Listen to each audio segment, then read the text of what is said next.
Hey there, and welcome to Crime for Sleep. I know you're having trouble falling asleep, so let me keep you company with true crime stories from around the world. Before we dive in, I'm curious, where did you first hear this one?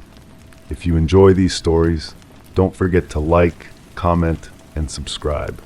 Now get comfortable, and let's get into tonight's case.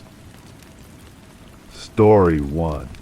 It started as a harmless observation, a trifle really, that every Monday just after dusk, a white van would pull up at the corner outside my apartment. It would sit there for exactly 10 minutes, engine idling, before pulling away without any commotion. For months, the pattern repeated without fail, a comforting regularity in an otherwise chaotic world. But last month, the engine cut off briefly, only to restart again. The following week, it arrived 10 minutes early. Yesterday, it didn't come at all. This morning, there's a crumpled paper tucked under my doormat, and I'm certain I didn't put it there. The paper feels wrong in my hands, not the texture ordinary notebook paper, the kind children use, but the weight of it.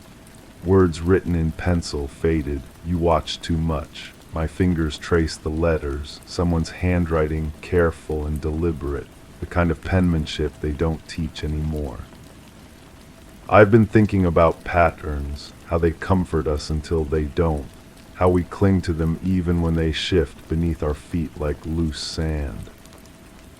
The neighbor across the hall mentioned the van once. We were standing by the mailboxes, that awkward dance of checking for letters neither of us really expected. She said it reminded her of the trucks that used to deliver ice back when people had ice boxes. But who needs ice delivered anymore? She asked, laughing. I didn't tell her I'd been watching it for months, didn't tell her I'd started timing it. There's a spot on my kitchen window where the glass is slightly warped. If you look through it at just the right angle, everything outside appears distorted, like looking into water. I discovered this by accident, washing dishes on a Monday evening. The van looked different through that warped glass, smaller, more vulnerable somehow. The note is still on my counter. I keep reading it, hoping the words will change or reveal some hidden meaning. You watch too much, but watch what? Watch whom? I remember my mother used to say that about television. You watch too much, she'd call from the kitchen while I sat transfixed by afternoon reruns. But this doesn't feel like maternal concern. This feels like a warning or an accusation. The van first appeared in winter. I'm certain of this now, though I wasn't paying attention then. It was just another vehicle on a street full of vehicles. But winter means bare trees, and bare trees mean clear sight lines. Maybe that's when I started noticing. Maybe that's when it started noticing me. I've been keeping a journal, not intentionally, just notes scribbled on whatever paper was handy. Grocery lists with times written in the margins, appointment cards with white van written on the back, receipts with tick marks. I found them all this morning, scattered through drawers and coat pockets like evidence of something I don't remember investigating. The handwriting on the note doesn't match mine. I've compared it to my own scrawled observations, and the differences are clear. Mine slants to the right, impatient. This note's letters stand straight, patient. Someone took time with this message. There's a coffee shop on the corner where the van used to park. I went there this afternoon, ordered something I didn't want, sat by the window. The barista, a young man with tired eyes, asked if I was waiting for someone. Sort of, I said, which wasn't a lie but wasn't the truth either. From that window I could see my apartment building. 3rd floor, 2nd window from the left. The kitchen window with the warped glass. From this angle you could see directly into my living room. The realization made my coffee taste bitter. The pattern breaking feels significant, but I can't determine why. Patterns exist to be broken, that's what makes them patterns rather than natural law. Yet this break feels deliberate, like a message I'm supposed to decode. I've been thinking about the 10 minutes. What happens in 10 minutes? You can walk several blocks. You can make a phone call. You can observe someone's routine and take notes. You can decide whether someone has noticed you watching them. The neighbor mentioned something else by the mailboxes. She said she'd seen me standing at my window on Monday evenings, and it reminded her of her grandmother, who used to watch for her grandfather's return from work. Waiting is a kind of devotion, she said, but I wasn't waiting, I was watching. There's a difference. The note feels heavier each time I pick it up, as if the words are absorbing moisture from the air or weight from my attention. You watched too much, present tense, ongoing action, not you watched or you have been watching, as if it's happening right now. I found myself checking the locks twice last night, then 3 times. The sound of the deadbolt sliding into place usually comforts me, but last night it sounded inadequate, like trying to keep out something that doesn't need doors. The van's absence feels louder than its presence ever did. Monday evenings now stretch differently, unmarked by that familiar rumble of an idling engine. I catch myself listening for it anyway, the way you might listen for a heartbeat that's stopped. There's something I haven't mentioned about the warped glass. Sometimes when I looked through it, I thought I saw movement inside the van. Just shadows, probably tricks of light and distortion. But shadows that seemed to shift with purpose, as if someone was adjusting position to get a better view. The barista asked if I found who I was looking for. I told him no, which might have been true. But what if I was never looking for someone? What if someone was looking for me, and I was just the last to realize it? I've been walking different routes lately. Nothing dramatic, just varying my path to the grocery store, taking alternate streets home from work, testing whether the feeling of being observed is location-specific or something that follows me. The feeling follows me. The note is developing a crease where I keep folding and unfolding it. Soon it will tear along that line, dividing the message in half. You watch and too much separated by damage. Maybe that's the point to make me handle it until it falls apart. My mother had a saying about curiosity, not the usual one about cats, but something her own mother used to tell her. Curiosity is just fear wearing a disguise. I never understood what she meant until now. This need to know, to watch, to understand it's not brave, it's terrified. The van broke its pattern, and now I'm breaking mine, standing at different windows, checking the street at different times. As if I could catch whatever I missed, as if the answer is still out there, just shifted to a different schedule. But what if the answer isn't outside? What if the van was never the mystery, just the thing that made me notice I was living inside one? The paper is wearing thin where my thumb keeps rubbing across the words. Soon they'll smudge beyond recognition, and I'll be left with just the memory of a warning I may have imagined. The weight will remain, though. The weight always remains. Tonight I'll stand at the kitchen window again, looking through the warped glass at a corner where nothing waits anymore. And I'll wonder if somewhere, someone is looking back through their own distorted view, writing notes about patterns they've been watching break. The deadbolt slides home with that same inadequate sound. Story 2. The office door was unlocked prior to inspection. All documents remained in their designated folders, aligned neatly as per protocol. The desktop was devoid of dust, suggesting recent activity. A single chair faced the blank monitor. It was slightly warm to the touch. Paper clips were methodically scattered, forming an unintelligible pattern.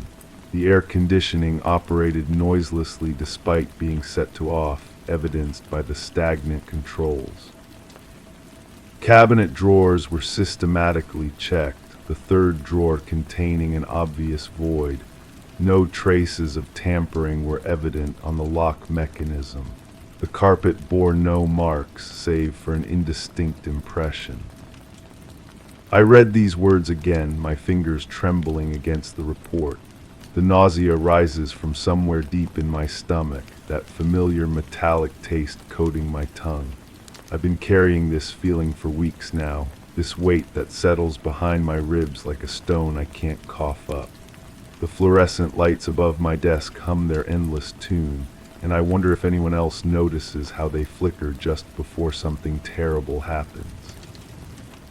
The chair was warm. I keep coming back to that detail, rolling it around in my mind like a marble in my palm. Warm chairs don't lie. Bodies leave heat signatures, evidence of presence, proof that someone existed in that space moments before discovery. But whose body? The question scratches at the inside of my skull. My supervisor handed me this case with that look he gets when he doesn't want to touch something himself. His eyes never quite meet mine anymore, not since I started asking the wrong questions about the right things. The file folder felt heavier than it should have, as if the papers inside were made of light instead of bureaucratic ink and institutional lies. I remember walking down that hallway for the first time, though I'm not sure when that was exactly. The carpet was industrial gray, the kind that shows nothing and hides everything. My footsteps made no sound, which struck me as wrong somehow. Footsteps should announce arrival, should warn the guilty and comfort the innocent, but these halls swallowed sound like a hungry mouth. The pattern of paper clips haunts me most. I've tried recreating it on my own desk, scattering them randomly, but random never looks like intention. Those clips were placed deliberately, each one positioned with purpose I can't decode. They formed something that wanted to be language but fell short of meaning. A message written in metal, a cry for help spelled in office supplies. My hands shake when I think about the third drawer, the void, space where something should be but isn't, absence given shape and significance. I've measured voids before, cataloged missing pieces, documented the shadows left by removed evidence, but this emptiness felt different. It felt aware. The air conditioning bothers me more than it should. Machines don't lie except when they do. Set to off but running anyway, breathing cold air into a room that should have been stifling. I check my own thermostat obsessively now, making sure it displays what it's actually doing. Trust nothing that claims to be dormant while actively working. I dream about that office now. In my dreams, I'm sitting in the warm chair, facing the blank monitor that reflects my face back at me in fractured pixels. The paper clips move on their own, rearranging themselves into new configurations while I watch. Sometimes they spell words I can't read. Sometimes they point toward the third drawer, which opens on its own to reveal not emptiness, but a mirror showing me things I don't remember doing. The carpet impression was circular, approximately 18 inches in diameter. I know this because I measured it myself, though I don't recall being authorized to return to the scene. The measurement is written in my handwriting in the margins of the report, in ink that doesn't match my usual pen. Small details like this accumulate like dust in corners, ignored until they become impossible to clean. My partner thinks I'm losing perspective. She says this with the gentle tone people use when they're trying not to spook a wounded animal. But perspective assumes there's a correct way to view things, a proper angle from which truth becomes visible. What if the only way to see clearly is to let your vision blur? I've been staying late at the office, reading and rereading files that have nothing to do with my assigned cases. The janitor nods at me when he makes his rounds, but his eyes hold questions he's too polite to ask. Why am I here when everyone else has gone home? Why do I keep photocopying the same pages? Why do I flinch when he empties the trash can next to my desk? The blank monitor in that office reflects everything and shows nothing. Black screens are perfect mirrors until you turn them on, then they become windows into someone else's digital soul. But this one stayed dark, holding secrets in its empty pixels. I wonder what would have appeared if I'd pressed the power button. I wonder why I was so afraid to try. My coffee tastes wrong these days. Everything tastes wrong, actually, as if my tongue has forgotten how to interpret familiar flavors. Food becomes texture without meaning, sustenance without satisfaction. I eat because bodies require fuel, but I taste nothing except that persistent metallic coating that arrived with the nausea and refuses to leave. The file contains photographs I don't remember taking. My signature appears on evidence logs I don't remember signing.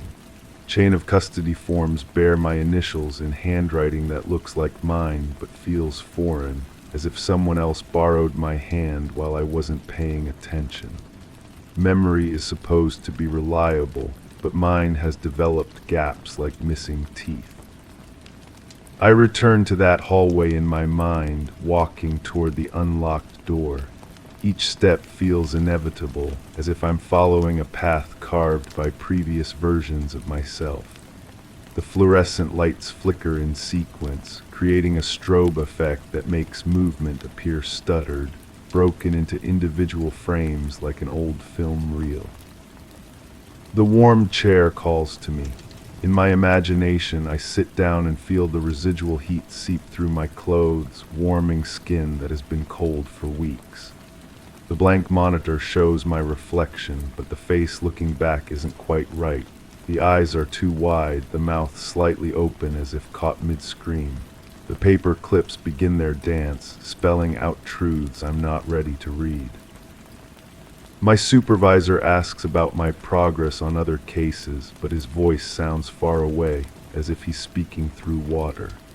I nod and make appropriate sounds, but my mind remains in that office, measuring voids and interpreting patterns. He hands me new files, but they feel insubstantial compared to the weight of that warm chair and its implications. The third drawer haunts me during daylight hours. Voids are negative space, defined by what surrounds them rather than what they contain. But this absence felt intentional, curated.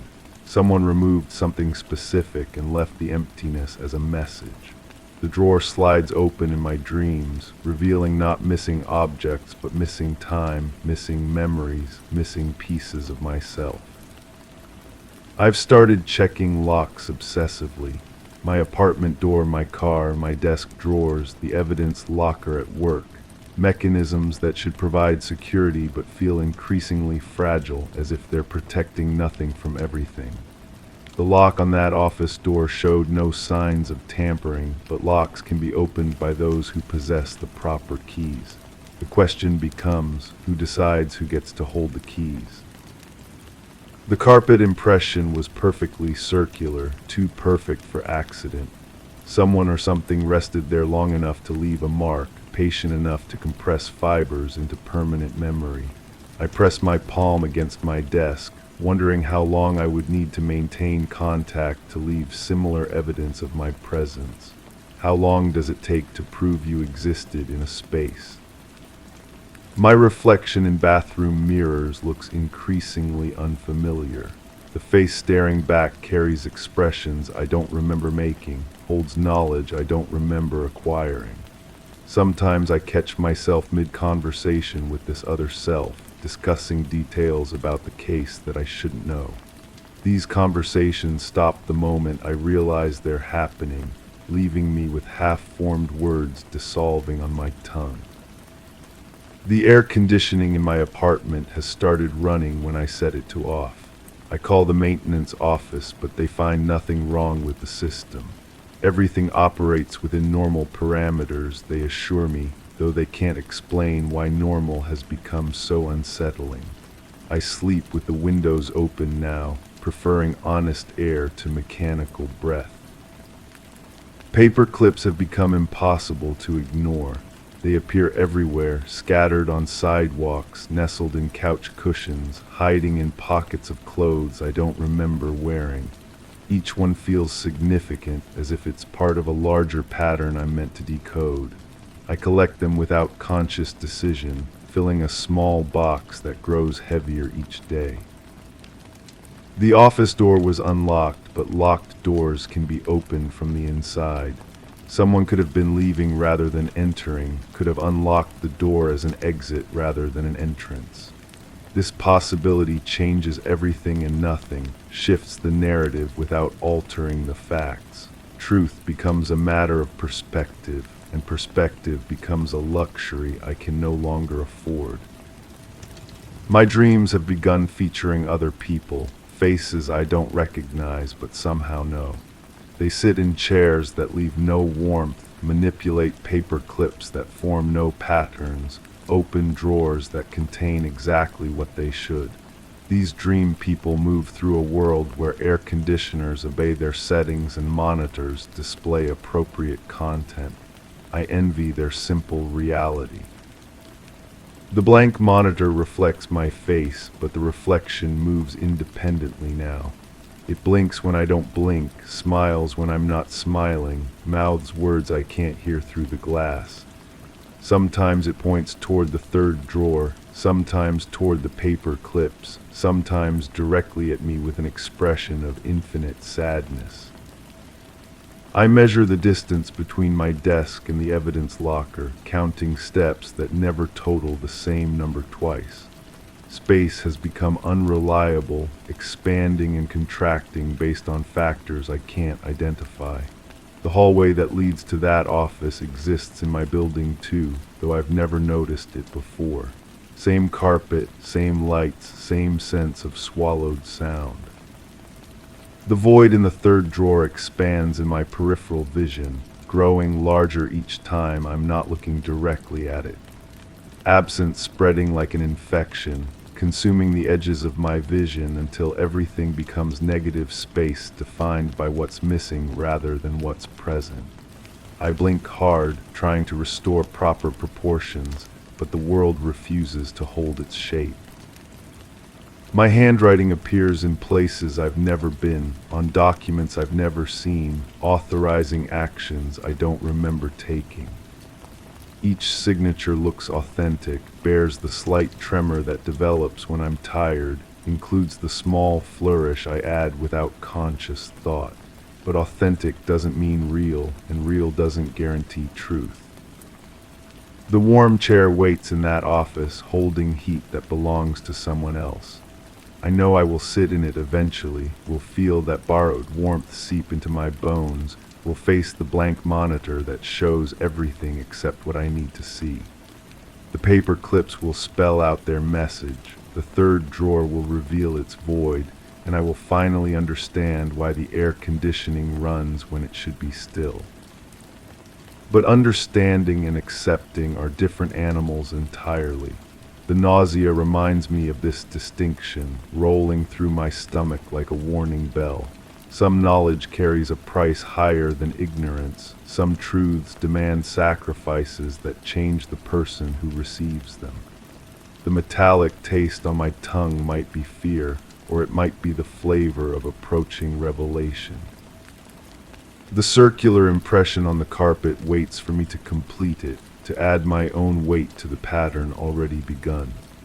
Everything leads back to that office, that chair, that moment when I will finally sit down and discover what the blank monitor has been trying to show me all along. Story 3. It wasn't unusual for the curtains to sway, even without a breeze. Dishes were always stacked neatly in the sink, as if that kept everything orderly. The door to the study was often ajar, despite never being opened. I found myself glancing at the window, noting how the latch was slightly bent, though I never touched it myself. The lights around the house dimmed at odd intervals, but the bulbs were new. I adjusted my seat, making sure my back was to the wall. I smoothed out the fabric of my shirt, wondering why the old calendar on the wall was still stuck on last winter. I looked out the window, but I never really saw anything.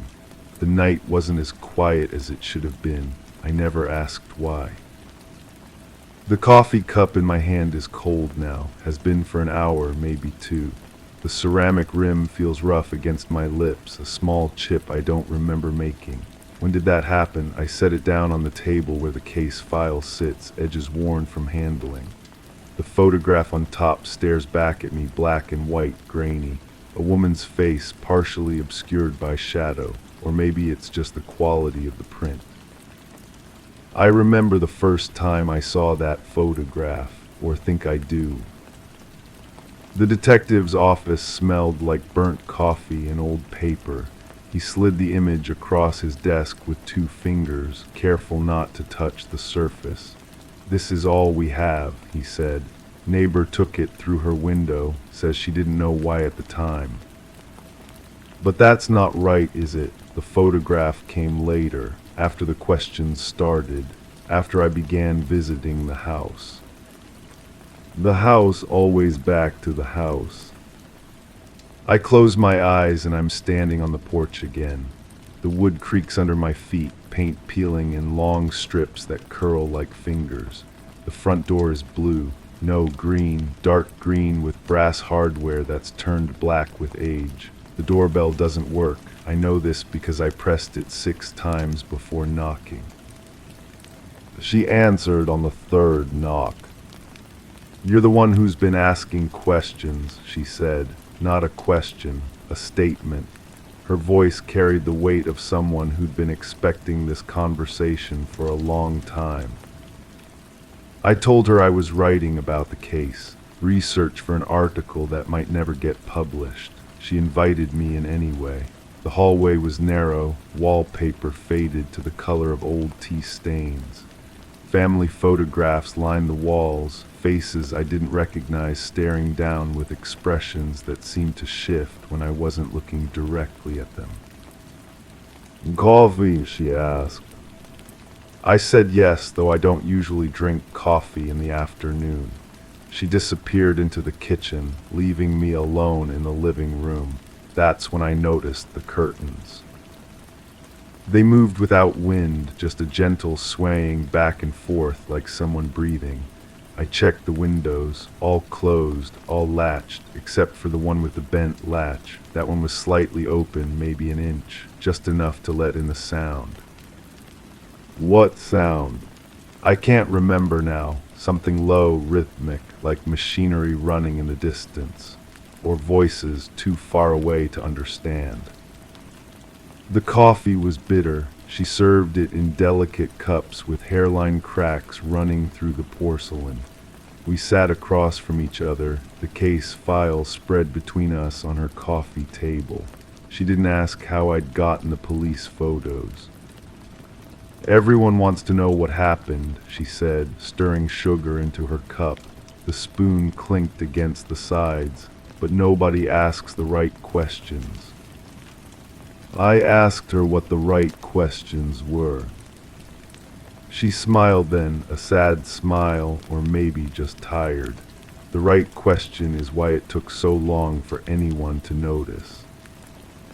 The official report states that the disappearance was reported after a week, 7 days of absence before someone called it in. But the woman across from me, sipping coffee from a cracked cup, told me it was longer, much longer. "Months," she whispered, "maybe more. Time works differently when you're not really paying attention." I made notes on a yellow legal pad, the kind with lines that never seemed straight. My handwriting looked strange, hurried. Words I couldn't remember writing appeared in the margins. Phone numbers with area codes I didn't recognize. A name crossed out so heavily the paper was torn. Later, walking back to my car, I realized I'd forgotten to ask her name. The steering wheel is warm under my palms now, though the heat hasn't been on. I'm parked outside the house again, 3rd time this week, or is it the 4th? The windows are dark, curtains drawn tight, but I can see the faint glow of light seeping through the fabric. Someone's home.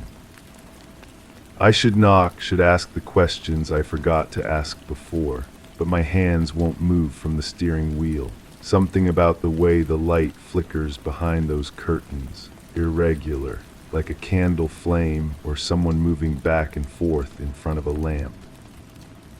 The radio crackles to life, though I don't remember turning it on. Static mostly, with fragments of voices bleeding through. Weather reports from stations I can't identify. Traffic updates for roads that don't exist on any map I've seen. I reach to change the station and the sound stops completely. In the silence I hear it again, that low rhythmic sound, closer now. The case file is open on the passenger seat, pages scattered, some upside down. The photograph of the woman stares up at me, but her face looks different in the dim light filtering through the windshield. Younger maybe, or older. The shadows have shifted, revealing details I hadn't noticed before. A scar along her jawline, eyes that seem to follow my movement. I pick up the photograph, hold it closer to the light. The grain of the image dissolves into patterns that might be meaningful if I could just focus long enough to see them.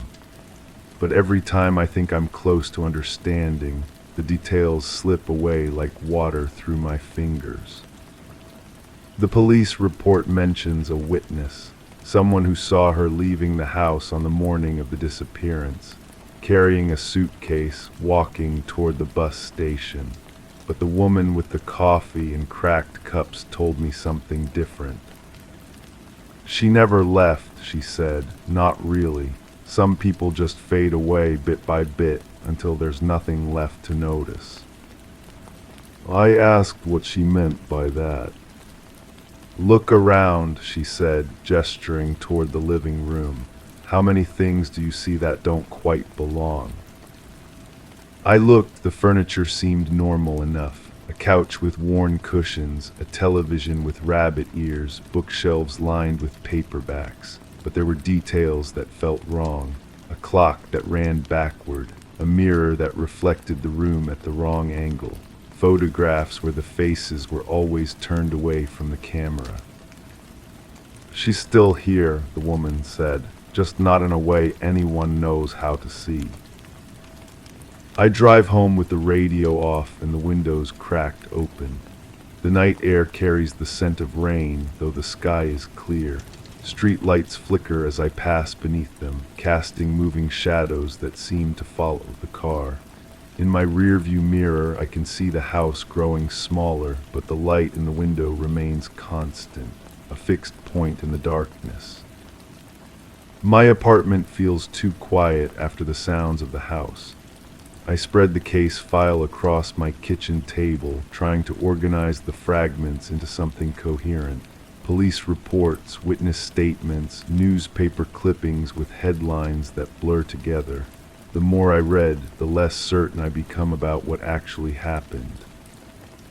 The official timeline doesn't match the witness accounts. The witness accounts contradict each other. The physical evidence points in directions that lead nowhere. It's as if the case exists in multiple versions simultaneously, each one equally true and equally false. I make more coffee, though it's late and I know I won't sleep. The cup I use is white ceramic, smooth and unbroken, not like the ones in the house. I sit at the table and stare at the photograph until the woman's face becomes abstract patterns of light and shadow. My phone rings. The caller ID shows no number, just empty space where the digits should be. I answer anyway. You've been asking questions, says a voice I recognize but can't place. The same voice from the house, but different somehow. Younger, or maybe just less tired. I ask who this is. You know who this is, she says.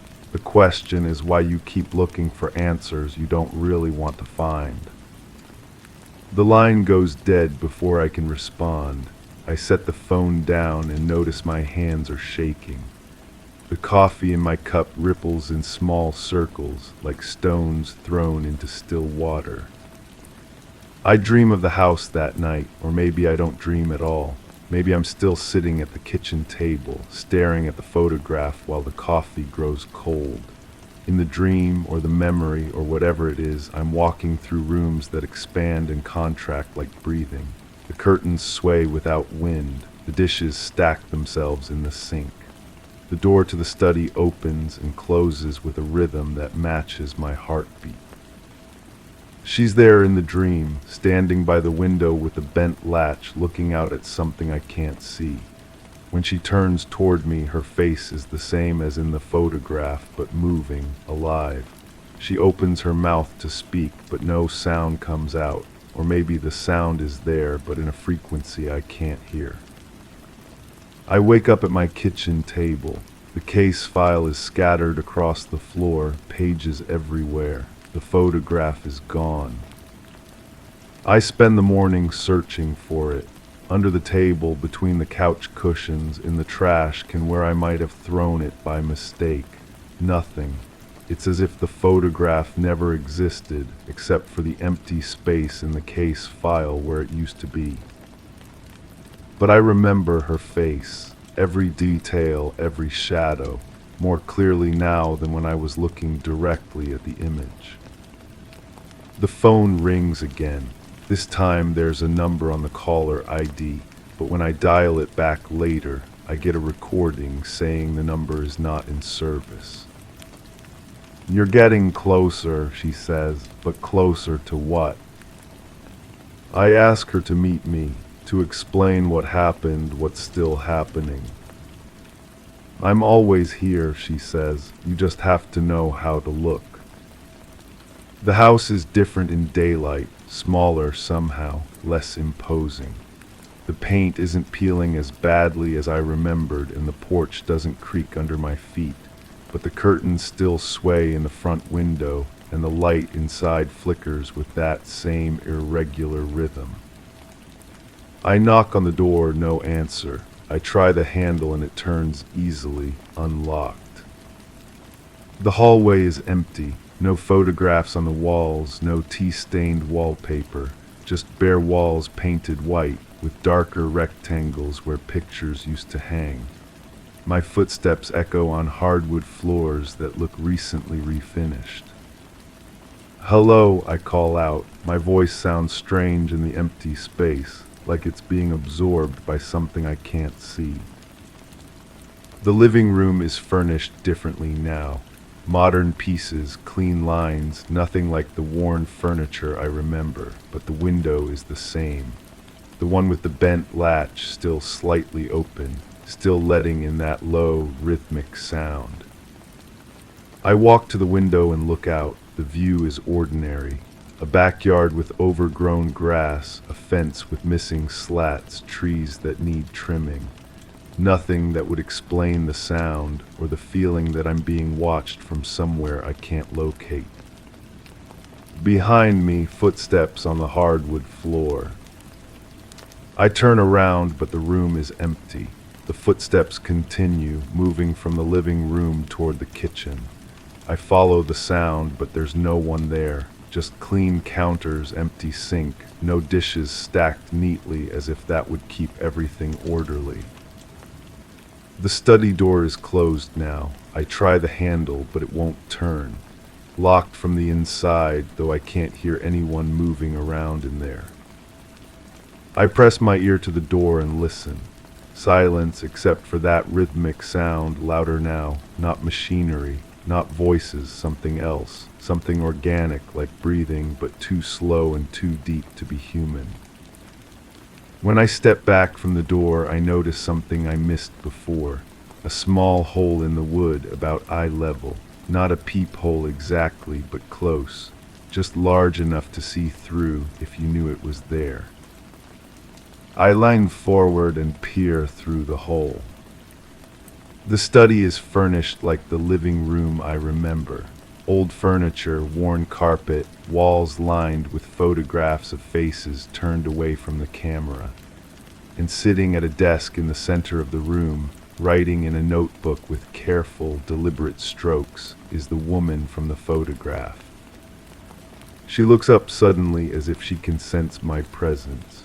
Her eyes meet mine through the small hole in the door. She smiles, that same sad or tired smile, and mouths words I can't hear but somehow understand. "You found me," she says without sound. "Now what?" I step back from the door, heart racing. When I look through the hole again, the study is empty, different, modern furniture, bare walls, no sign that anyone was ever there. The front door slams shut behind me as I leave the house. I didn't touch it, didn't even go near it, but I hear the sound of the deadbolt sliding into place, locking from the inside. In my car, I sit with the engine running and stare at the house. All the windows are dark now, curtains still. No flickering light, no movement. Just an ordinary house on an ordinary street, with nothing to suggest the mysteries it contains. I drive away, but I know I'll be back. Tomorrow, or the next day, or whenever the questions become too loud to ignore. Because the case isn't closed. Maybe it never was. Maybe it's not the kind of case that can be closed, only experienced, lived through, survived. The photograph is on my kitchen table when I get home, exactly where I left it, as if it never disappeared at all. The woman's face stares up at me, but something has changed. The shadows are different, revealing details I hadn't seen before, or maybe I'm seeing the same details but understanding them differently. She's not missing, she never was. She's exactly where she's supposed to be, in the spaces between what we see and what we know, between the questions we ask and the answers we're prepared to accept. I close the case file and put it away in a drawer I rarely open, but I keep the photograph on my table, next to my coffee cup with its small, unexplained chip. Sometimes, when the light is right and I'm not looking directly at it, I can see her face change. Not dramatically, not in ways that would convince anyone else. Just small shifts, subtle alterations, like someone adjusting their expression in response to thoughts I can't hear. The house is still there, of course, still swaying its curtains without wind, still stacking dishes in the sink as if that keeps everything orderly. The door to the study is sometimes ajar, sometimes locked tight. The window latch remains bent, letting in sounds that have no source. And I still visit, though I've stopped calling it research. I sit in my car and watch the flickering light behind the curtains, listen to the rhythmic breathing of something that might be machinery or voices, or just the sound of time moving at its own pace in a place where the normal rules don't apply. I never ask why anymore. The question seems less important now than it used to. Some mysteries aren't meant to be solved, only witnessed. Some disappearances aren't endings but transformations, shifts from one way of being to another. The coffee in my cup is cold again. It's always cold when I finish writing, when I try to put the fragments together into something that resembles a story. But stories have beginnings and endings, and this has neither. Just a middle that stretches in all directions, connecting moments that might have happened with possibilities that feel more real than memory. Outside my window, the night is never as quiet as it should be. I've learned not to ask why. Some questions answer themselves if you're patient enough to listen. Others dissolve into the space between asking and knowing, where the woman in the photograph continues to exist, continues to change, continues to smile that sad, tired smile that might mean everything or nothing at all. I smooth out the fabric of my shirt and adjust my position, making sure my back is to the wall. Old habits, necessary precautions. The calendar on my wall is current now, but sometimes I catch it showing dates that haven't arrived yet or seasons that ended long ago. Time works differently when you're not really paying attention.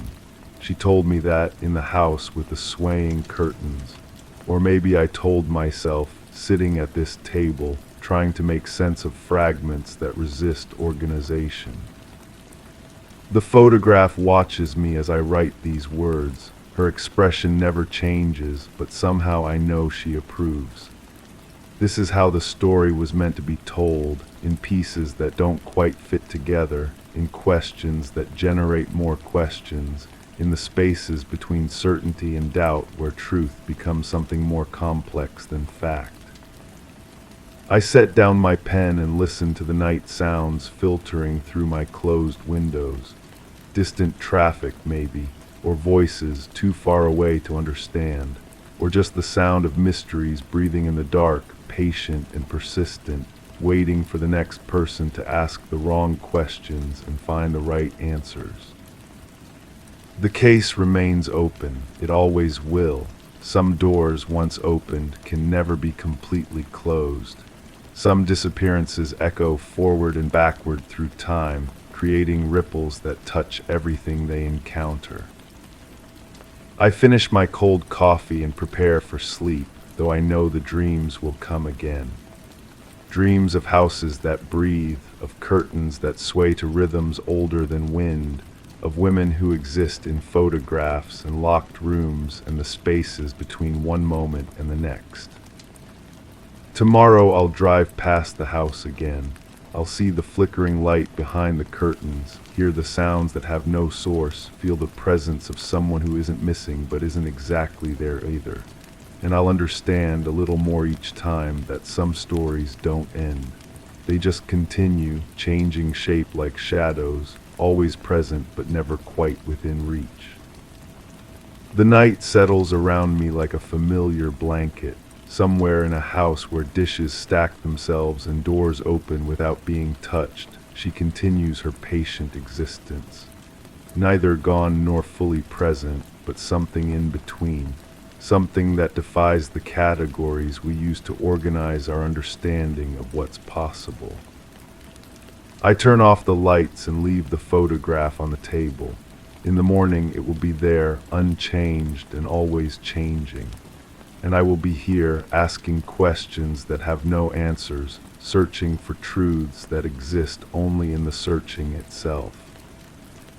This is how mysteries survive, not by being solved, but by being lived, not by providing answers, but by teaching us to live comfortably with questions.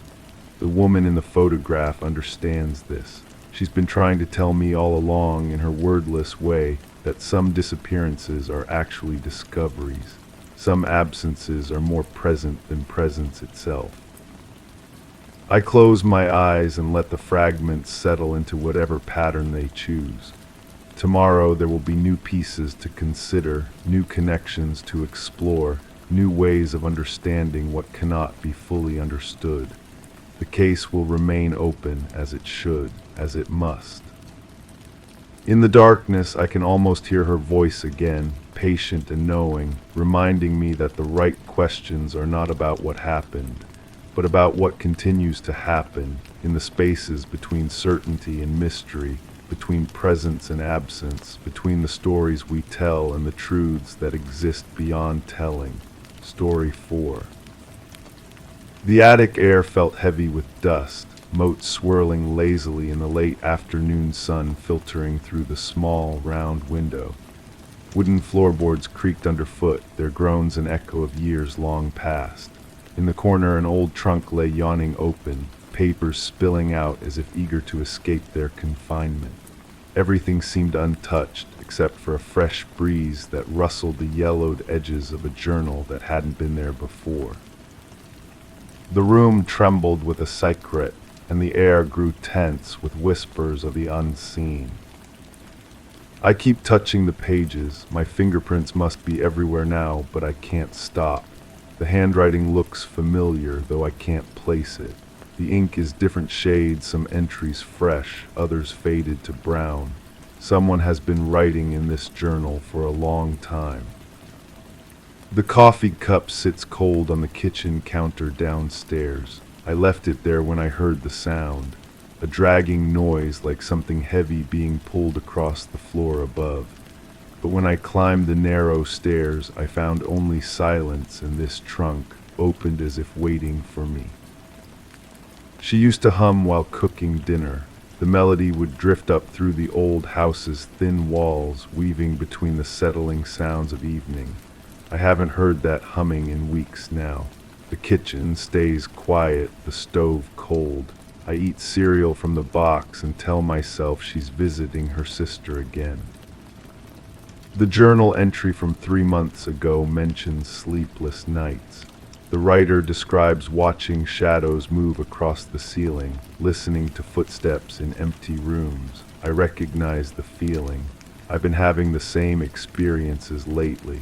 The same sense of being watched, of not being alone even when the house feels hollow.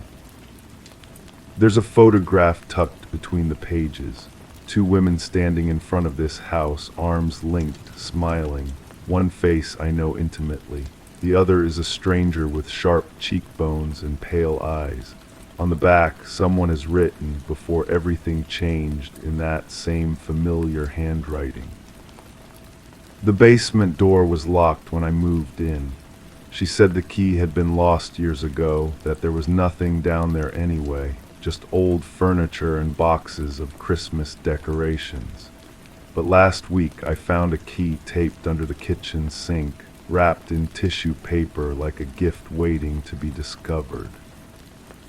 I dream about water now, dark water rising in closed spaces, the sound of something struggling beneath the surface. I wake up with wet sheets, though the windows are closed and it hasn't rained.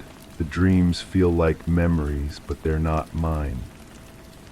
The journal describes a woman who asked too many questions. A woman who wouldn't leave well enough alone, who kept digging even when she was warned to stop. The entries grow more frantic as they progress, the handwriting more erratic. Words are crossed out, rewritten, crossed out again. She told me about the previous tenant when I first looked at the house. A quiet woman who kept to herself, paid her rent on time, never caused any trouble. Then one day she just disappeared, leaving everything behind. The landlord waited a decent interval before renting again, she said. These things happen sometimes. The floorboard under the attic window is loose. When I press down on one end, it lifts like a seesaw. Underneath, there's a shallow space just big enough to hide small objects. I found another photograph there, the same 2 women, but this time only one is smiling. I've been checking the locks obsessively. Front door, back door, all the windows. But locks only work if you're trying to keep someone out. What if the danger is already inside? What if it's been here all along, waiting in the spaces between walls, in the silence between footsteps? The last entry in the journal is dated just before I moved in. It says simply, "She knows now. I can see it in her eyes. I have to finish what I started." The ink is still dark, still fresh. Someone has been in this attic recently, writing in this journal, leaving it for me to find. The photograph of the 2 women keeps changing position. I place it between specific pages, but when I return, it's somewhere else entirely. Sometimes it falls out when I open the journal, landing face down on the dusty floor.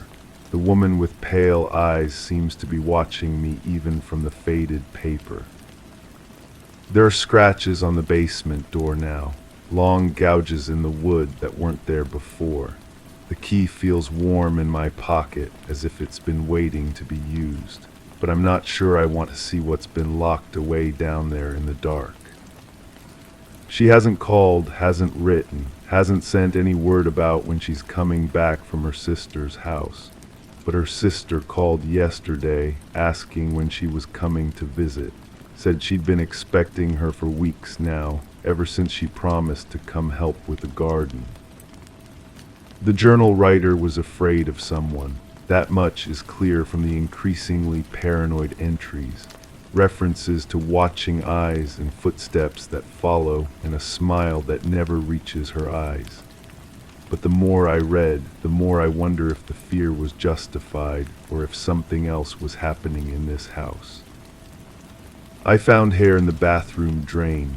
Long, dark strands that aren't mine, aren't hers either. The color is wrong, the texture different. It's the kind of hair that might belong to the woman in the photograph, the one with the pale eyes and the sharp cheekbones. The humming has started again, but it's not coming from the kitchen this time. It drifts down from above, from the attic where I spend my afternoons reading the journal. The same melody she used to hum, but the voice is different. Younger, perhaps, or maybe just more careful. There's a pattern to the entries now that I've read them all. The journal writer was documenting someone else's behavior, tracking movements and habits like a scientist studying a dangerous specimen. Notes about when lights went on and off, when doors opened and closed, when voices could be heard through the walls. The basement key turns easily in the lock, as if the mechanism has been used recently despite years of supposed neglect. The door swings open on well-oiled hinges, revealing stairs that descend into complete darkness. The air that rises up smells of earth and something else, something sweet and cloying. I think I understand now why the journal was left for me to find, why the trunk was open, the papers scattered just so. Someone wanted me to read these entries, to follow the same path of discovery and suspicion, but I can't tell if it's a warning or an invitation. The woman with pale eyes is standing in my kitchen when I come down from the attic. She's humming that familiar melody, washing dishes in the sink as if she belongs here. When she turns to smile at me, I notice that the expression never quite reaches her eyes, just like the journal described. And I realize with a cold certainty that settles in my stomach like a stone that I've been writing in the journal too, story 5. The late afternoon sun cast long, golden bars of light across the living room, illuminating a layer of dust that danced in the air. The old grandfather clock ticked with comforting monotony, its sound filling the space between the gentle hum of the refrigerator and the distant chatter of sparrows outside. Yet an unsettling feeling lingered, one that seemed to pulse from the corner bookshelf. Several volumes appeared untouched for years, except for one slot conspicuously empty, surrounded by a faint outline of a missing book. The air in the room felt charged, like a held breath waiting to exhale, suggesting secrets had been stolen with its absence. I've been standing here for 20 minutes now, maybe longer. Time moves strangely when you're trying to remember something that feels important but refuses to surface. The empty space bothers me more than it should. Books don't just vanish. She used to read there every evening, curled in the burgundy chair with her legs tucked beneath her. Always the same routine, tea growing cold on the side table, fingers tracing the page edges as she read. I watched her sometimes without meaning to, the way you notice a clock ticking only when it stops. The police officer had kind eyes. That's what I remember most clearly about that conversation. She asked about routines, about changes in behavior, about the last time I saw her. I answered everything honestly, I think. Memory plays tricks when you're under pressure. There's a coffee stain on the carpet near the window, ring-shaped about the size of her favorite mug. I've been meaning to clean it for weeks, but something stops me each time I approach with the cleaning supplies, evidence of what I'm not sure. The neighbors started looking at me differently after the third week. Sideways glances when I collected the mail, conversations that stopped abruptly when I walked past their fence. Small towns have their own language of suspicion, and I was becoming fluent whether I wanted to or not. I found her journal wedged between the mattress and box spring, not hidden exactly, but not displayed either. The entries were mundane mostly, grocery lists, thoughts about the weather, complaints about her supervisor at work, but the last few pages felt different. The handwriting grew smaller, more urgent. She wrote about feeling watched, about things being moved when she wasn't looking. The detective had questions about that journal. I handed it over without hesitation, though part of me wondered if I should have read it more carefully first. Trust is a luxury you can't afford when everyone's watching for signs of guilt. Her sister called this morning. The conversation was stilted, full of pauses that stretched too long. She asked if I was taking care of myself, if I needed anything. What I needed was for her voice to stop sounding so careful, so practiced, like she was reading from a script someone had given her about how to talk to people like me. The missing book haunts me more than the missing person, and I know how that sounds, but objects have weight in ways that absence doesn't. I can measure the empty space, run my finger along the dust outline, imagine the volume that once filled it. Her absence is everywhere and nowhere, unmeasurable. I've started making lists of possibilities, what kind of book someone might take and why. Personal journals disguised as novels, financial records hidden in plain sight, love letters pressed between pages like dried flowers. The mind creates stories to fill empty spaces, and mine has become quite creative. The mailman avoids eye contact now. Packages get left on the porch instead of handed to me directly. Yesterday I found him studying the house numbers as if he wasn't sure he had the right address, though he's been delivering here for years. Guilt has a scent, apparently, and I must be wearing it like cologne. She had a habit of dog-earing pages, something that drove me quietly insane. I would smooth them out when she wasn't looking, a small rebellion against her casual treatment of books. Now I find myself missing even that irritation, the way you miss a persistent headache after it finally fades. The search team stopped coming after the first month. Volunteers drifted away to their normal lives, leaving behind only the family members who couldn't let go and the professionals who were paid to care. I fell somewhere between those categories, occupying a space I couldn't name. There's a photograph on the mantle that bothers me. We're both smiling, arms around each other at some summer gathering I can barely remember. But her smile looks forced now, like she was already planning her exit even then. Or maybe I'm projecting backward, painting the past with knowledge that came later. The insurance investigator asked different questions than the police. More about money, about debts, about who stood to benefit from various outcomes.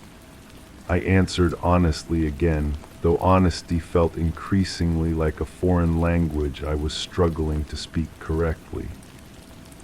I keep finding her hair in unexpected places, wrapped around the vacuum roller, caught in the shower drain, clinging to the wool coat I haven't worn since winter.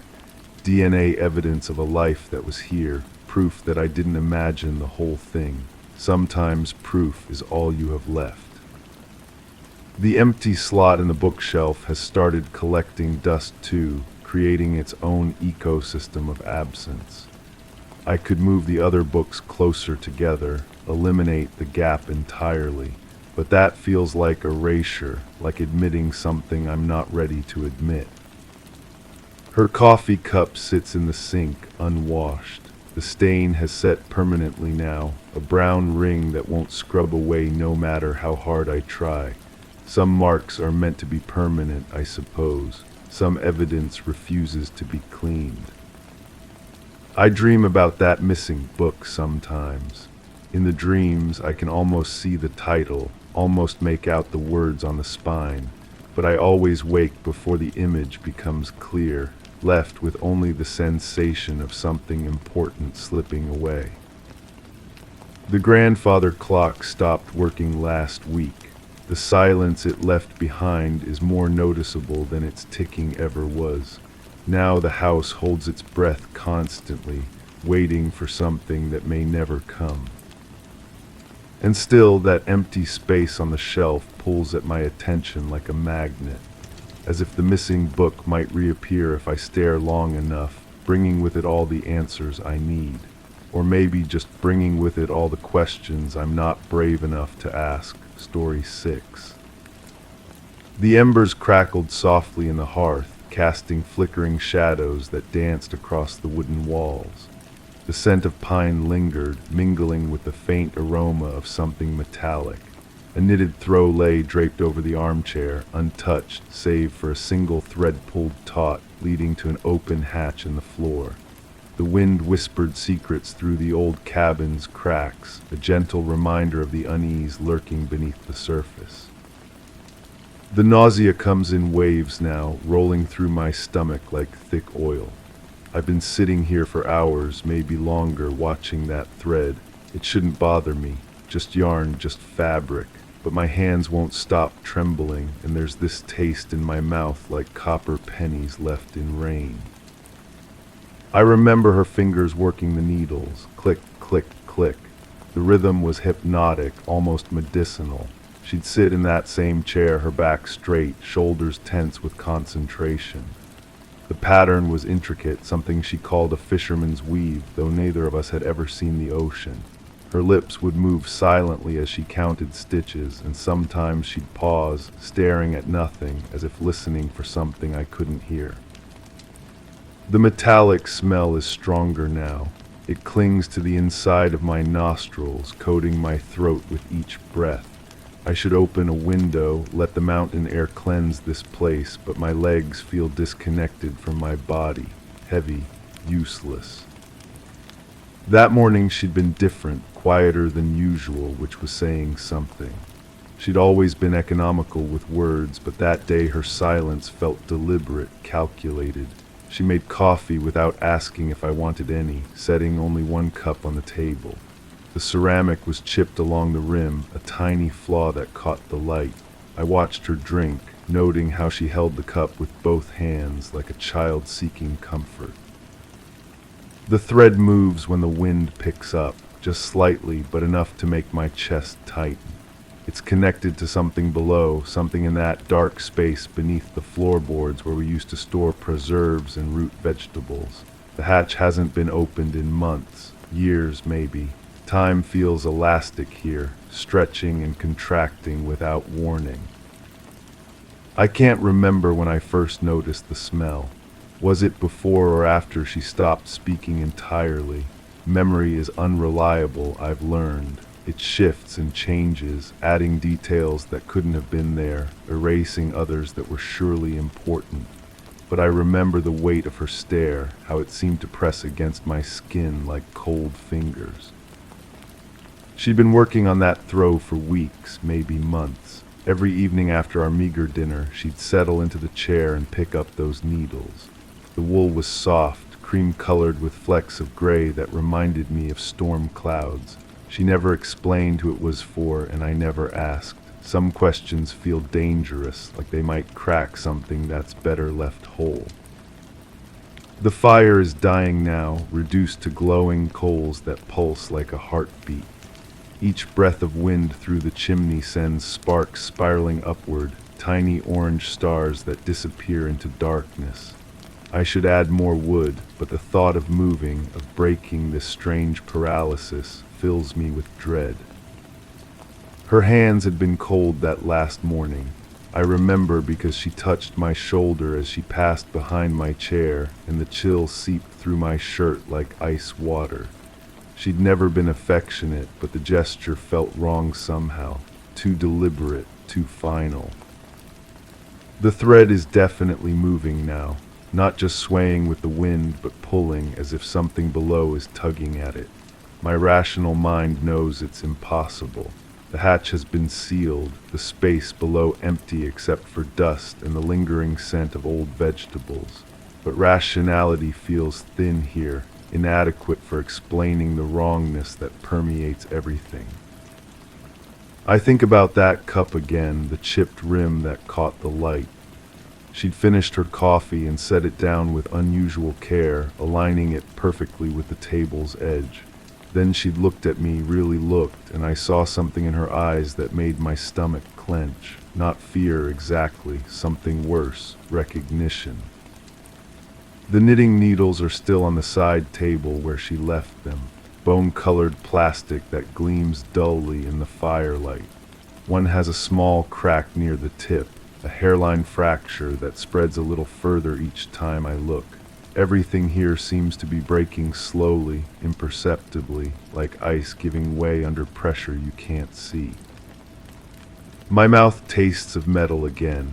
I run my tongue across my lips, expecting to find blood, but there's nothing. Just the persistent flavor of old coins and the growing certainty that something is terribly wrong. Has always been wrong, maybe, and I'm only now beginning to understand. She'd stopped eating 3 days before she finished the throw. I'd set plates in front of her, simple meals that required no conversation, and she'd push them away with the back of her hand. Not rudely, but with the distracted air of someone whose attention was focused elsewhere. I ate alone while she worked, the clicking of needles the only sound between us. The shadows on the walls are shifting, though the fire hasn't changed. They seem to writhe and pulse, forming shapes that almost make sense before dissolving back into meaningless darkness. I close my eyes, but the patterns continue behind my eyelids, burned into my retinas like afterimages of something I shouldn't have seen. That thread shouldn't be there. The throw was finished, complete, every stitch in its proper place. I remember her holding it up, examining her work with the critical eye she applied to everything. She'd nodded once, a small gesture of satisfaction, then folded it carefully and placed it on the chair. But now there's this loose end, this connection to whatever lies below, and I can't make sense of it.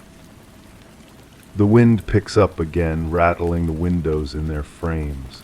The cabin groans like something alive, settling deeper into its foundation, or maybe rising from it. Distance and direction feel negotiable here, subject to forces I don't understand. Her eyes had been different that last morning, clearer than they'd been in weeks, as if some fog had lifted. She'd watched me eat my breakfast with an intensity that made each bite difficult to swallow. Toast and jam, nothing elaborate, but under her gaze it felt like a performance, each movement scrutinized and catalogued. I should check the hatch. That would be the rational thing to do, the normal response to this nagging uncertainty. But my body refuses to cooperate, muscles locked in place by some deeper wisdom that recognizes danger even when the conscious mind can't name it. The thread continues its subtle dance, and I continue to watch, trapped in this moment that stretches like taffy.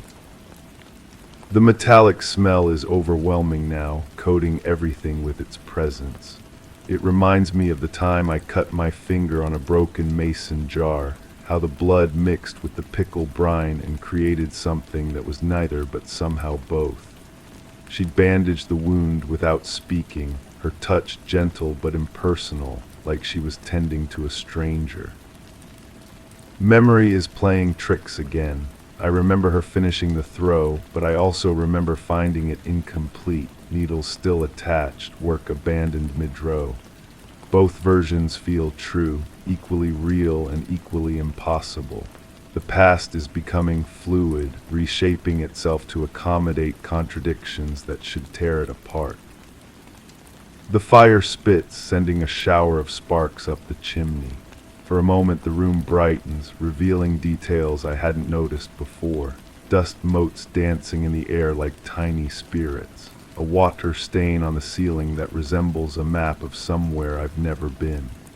The way the throw seems to glow in the increased light, as if it's generating its own illumination. She'd been humming that morning, not a tune I recognized, just a low, wordless melody that seemed to vibrate in her chest. I'd never heard her hum before, never heard her make any sound that wasn't strictly necessary. But there she was, creating music while she moved around the cabin, gathering things I couldn't identify and placing them in locations that made no sense. The thread is longer now, definitely longer. It coils across the floor like a pale snake, disappearing into the hatch's dark mouth. Physics suggests this is impossible, that thread can't grow spontaneously, but physics feels like a luxury I can no longer afford. The rules are different here, governed by logic I haven't learned to read. My hands are shaking worse now, a tremor that starts in my fingers and spreads up my arms like electricity. I try to still them by pressing my palms against my thighs, but the shaking just transfers to other parts of my body. My jaw, my shoulders. The chair itself seems to vibrate in sympathy. That cup with the chipped rim. She'd filled it to the very edge, coffee dark as midnight and steaming in the cool morning air. But when she drank, she barely sipped, just wet her lips and set it down again. The liquid level never seemed to change, as if the coffee were somehow replenishing itself, or as if she weren't really drinking at all. The shadows are moving faster now, swirling around the walls like water circling a drain. They form faces sometimes, familiar features that dissolve before I can place them, or maybe I don't want to place them. Recognition carries its own dangers, opens doors that are better left sealed. I remember the sound her needles made on that last evening, not the usual rhythmic clicking, but something more urgent, almost frantic. She worked without looking at the pattern, her fingers moving by memory or instinct, creating stitches that seemed to exist outside the established design. The throw grew longer under her hands, extending beyond what any reasonable person would need. The thread is definitely pulling now. I can see the tension in it, the way it cuts through the air at an angle that defies gravity. Something below wants it, needs it, draws it down into darkness with patient persistence. The hatch gapes like an open mouth, and I imagine I can hear breathing from within its depths. Her humming had stopped abruptly. One moment she was creating that strange, wordless melody, and the next she was silent, frozen in place with her head tilted as if listening to something I couldn't hear. Her face had gone pale, and for a moment I thought she might collapse. But then she'd straightened, squared her shoulders, and continued with whatever incomprehensible task she'd set for herself. The metallic taste is so strong now that I have to fight not to gag. It coats my tongue, fills my sinuses, makes every breath feel thick and difficult. I press my hand to my mouth, expecting to find blood, but my palm comes away clean. The taste has no source, no explanation, just persistent presence that grows stronger with each passing moment. Memory fragments scatter like leaves in wind, her cold touch on my shoulder, the unfinished coffee cooling in its chipped cup, the way she'd looked at me with those clear, terrible eyes, the thread that shouldn't exist, pulling tight as a bowstring, connecting the world above to whatever waits below. The fire dies to embers, then ash, then nothing. Darkness creeps in from the corners, swallowing details one by one until only the thread remains visible, glowing with its own pale light. I sit in my chair, paralyzed by understanding I don't want to claim, while somewhere beneath my feet, something patient and hungry continues to pull. The throw slips from the chair arm by arm, following its errant thread down into the hatch. The wool whispers against the floorboards like secrets being shared, and I finally understand what she was making during those long, silent evenings. Not a blanket for warmth or comfort, but a connection, a lifeline, a way back from wherever she'd gone when her eyes went clear and her humming stopped and her coffee cup remained forever full. The thread disappears completely now, the last of the throw swallowed by darkness below. The hatch remains open, waiting, while I sit frozen in this chair that still holds the impression of her body, breathing air that tastes of metal and memory, knowing that some questions answer themselves whether we want them to or not. Story 7. It wasn't the first morning the front porch appeared undisturbed. The newspaper lay unread, its pages crisp and unbent, as if folded by someone who never intended to read it. The coffee pot was still warm, though no one was there to drink from it. The mail sat neatly stacked, untouched since the day before. The curtains remained drawn, leaving the room in its usual dimness, the kind that makes it easy to forget the time of day. I straightened a picture frame that seemed slightly askew, but maybe it was always that way. The window lock clicked softly under my fingers. I left it unlatched. The brass feels cold now, standing here months later in my own kitchen, turning the same kind of lock mechanism on my own window. The sound is identical, that soft click that seems to echo longer than it should. I wonder if that's what started it all, or if I'm constructing meaning where none exists. Memory has this way of reshaping itself, doesn't it? Like water finding the easiest path downhill. I was there because her sister called. Not called me directly, but called the department, and somehow it filtered down through channels until it reached my desk. A welfare check, they said. Nothing unusual about that. People disappear into their routines sometimes, become invisible even to themselves. But standing in that room, touching that frame, something felt orchestrated, too neat, too deliberately undisturbed. The sister's voice keeps coming back to me, though I can't remember her face clearly anymore. She had this way of pausing between words, as if she were choosing each one carefully from a limited supply. She always calls on Tuesday evenings, she said. Always, for 3 years, every Tuesday at 7:15, she sets an alarm. I asked her when she last heard from her sister. 2 Tuesdays ago, but that's not what worries me. It's that when I drove by her house yesterday, everything looked exactly the same as it did the week before. The same newspaper on the same step, the same coffee smell coming through the door when I knocked. At the time, I thought she was being overly observant. People in small neighborhoods notice these patterns, create significance from repetition. But now I understand what she meant about the sameness, how a scene can be too perfectly preserved, like a museum display of ordinary life. The house had this quality of suspension, not abandoned, not disturbed, just paused, like someone had pressed a button and frozen everything in place, then walked away from the remote control. I found her journal in the kitchen drawer, underneath a stack of takeout menus that were arranged with unusual precision. All the corners aligned, no creases or food stains. The journal was thin, bound in brown leather that had been handled enough to show wear patterns on the cover. The entries were brief, almost telegraphic. Tuesday called, talked about the weather and her new job. She sounded tired. Tuesday, shorter call tonight. She kept asking if I was alone. Tuesday, no answer, left message. Tuesday, still no answer, drove by, everything normal but wrong somehow. The handwriting changed subtly from entry to entry, not dramatically, but enough to notice if you were looking for inconsistencies. The pressure of the pen varied. Some words were formed with careful deliberation, others seemed rushed or uncertain.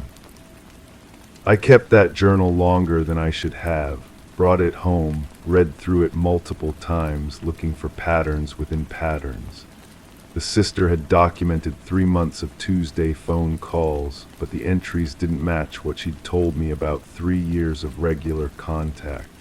Either she'd started keeping records recently, or this wasn't the only journal. The coffee pot bothers me most, still warm when I arrived, but the sister said she'd been worried for over a week. Coffee doesn't stay warm that long. Someone had made it recently, or someone had been maintaining the illusion of recent activity.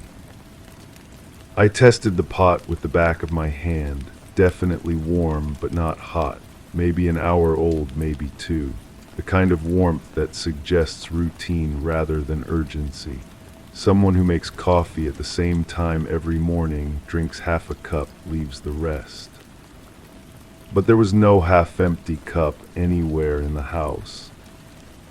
The investigation officially lasted 6 weeks. We interviewed neighbors, checked financial records, contacted her employer. Standard procedure for a missing person case. Everything pointed to a voluntary departure.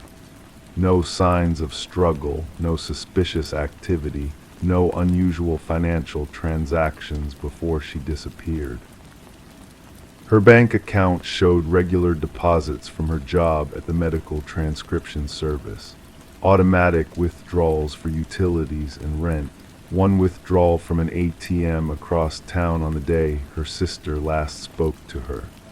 The security footage from the ATM was too grainy to make a positive identification, but the height and build matched. Her supervisor said she'd been requesting more remote work lately, said she seemed distracted, asked several times about the company's policies regarding address changes and mail forwarding. Nothing alarming at the time, but in retrospect, it suggested planning. The neighbors described her as quiet, polite, but not particularly social. She kept regular hours, maintained her property well, never caused any disturbances. The kind of person who becomes part of the background of a neighborhood without really belonging to it. One neighbor, an elderly man who lived across the street, mentioned seeing her in her garden at unusual hours. Early morning, sometimes before dawn, he thought she might be having trouble sleeping. She'd just stand there, he said, looking at the plants like she was waiting for them to tell her something. I walked through that garden multiple times. Small, well-tended, mostly herbs and vegetables, nothing exotic or unusual. But there was a section near the back fence where the soil looked recently disturbed, not dug up exactly, but turned over, aerated, the kind of thing an experienced gardener might do to prepare for new plantings. The soil analysis came back negative for anything suspicious. Just regular garden dirt, slightly acidic, good drainage. But I kept thinking about that neighbor's observation, standing in the garden before dawn, waiting for the plants to speak. What does someone expect to hear in that kind of silence? I started driving by the house during my off hours, not officially, just personal curiosity.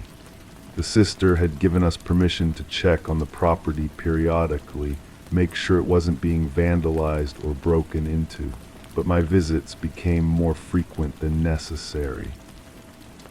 The newspaper delivery continued for several weeks after she disappeared. The delivery person said the account was paid automatically through the end of the year. Eventually, the papers began accumulating on the porch, creating the kind of obvious sign of absence that the original scene had been designed to avoid. I collected those newspapers, told myself it was part of maintaining the property, but really I was looking for patterns, trying to understand what someone who read the paper every day but left it folded and pristine was actually looking for. The crossword puzzles were never attempted. The local news section showed no signs of being read, but someone had been carefully removing the classified ads, not tearing them out roughly, but cutting them with scissors or a razor blade, leaving clean edges where the columns had been. I never found those classified sections anywhere in the house. The sister stopped calling for updates after the first month. When I tried to reach her, the number she'd given us was disconnected. The address she'd provided led to a vacant apartment with no forwarding information. This should have been significant. A missing person's primary contact becoming unreachable usually indicates either foul play or deliberate deception. But somehow, it felt like another piece of the same puzzle rather than a new development. I started questioning my own memories of our conversations. Had she really sounded worried, or had I projected that emotion onto her measured way of speaking?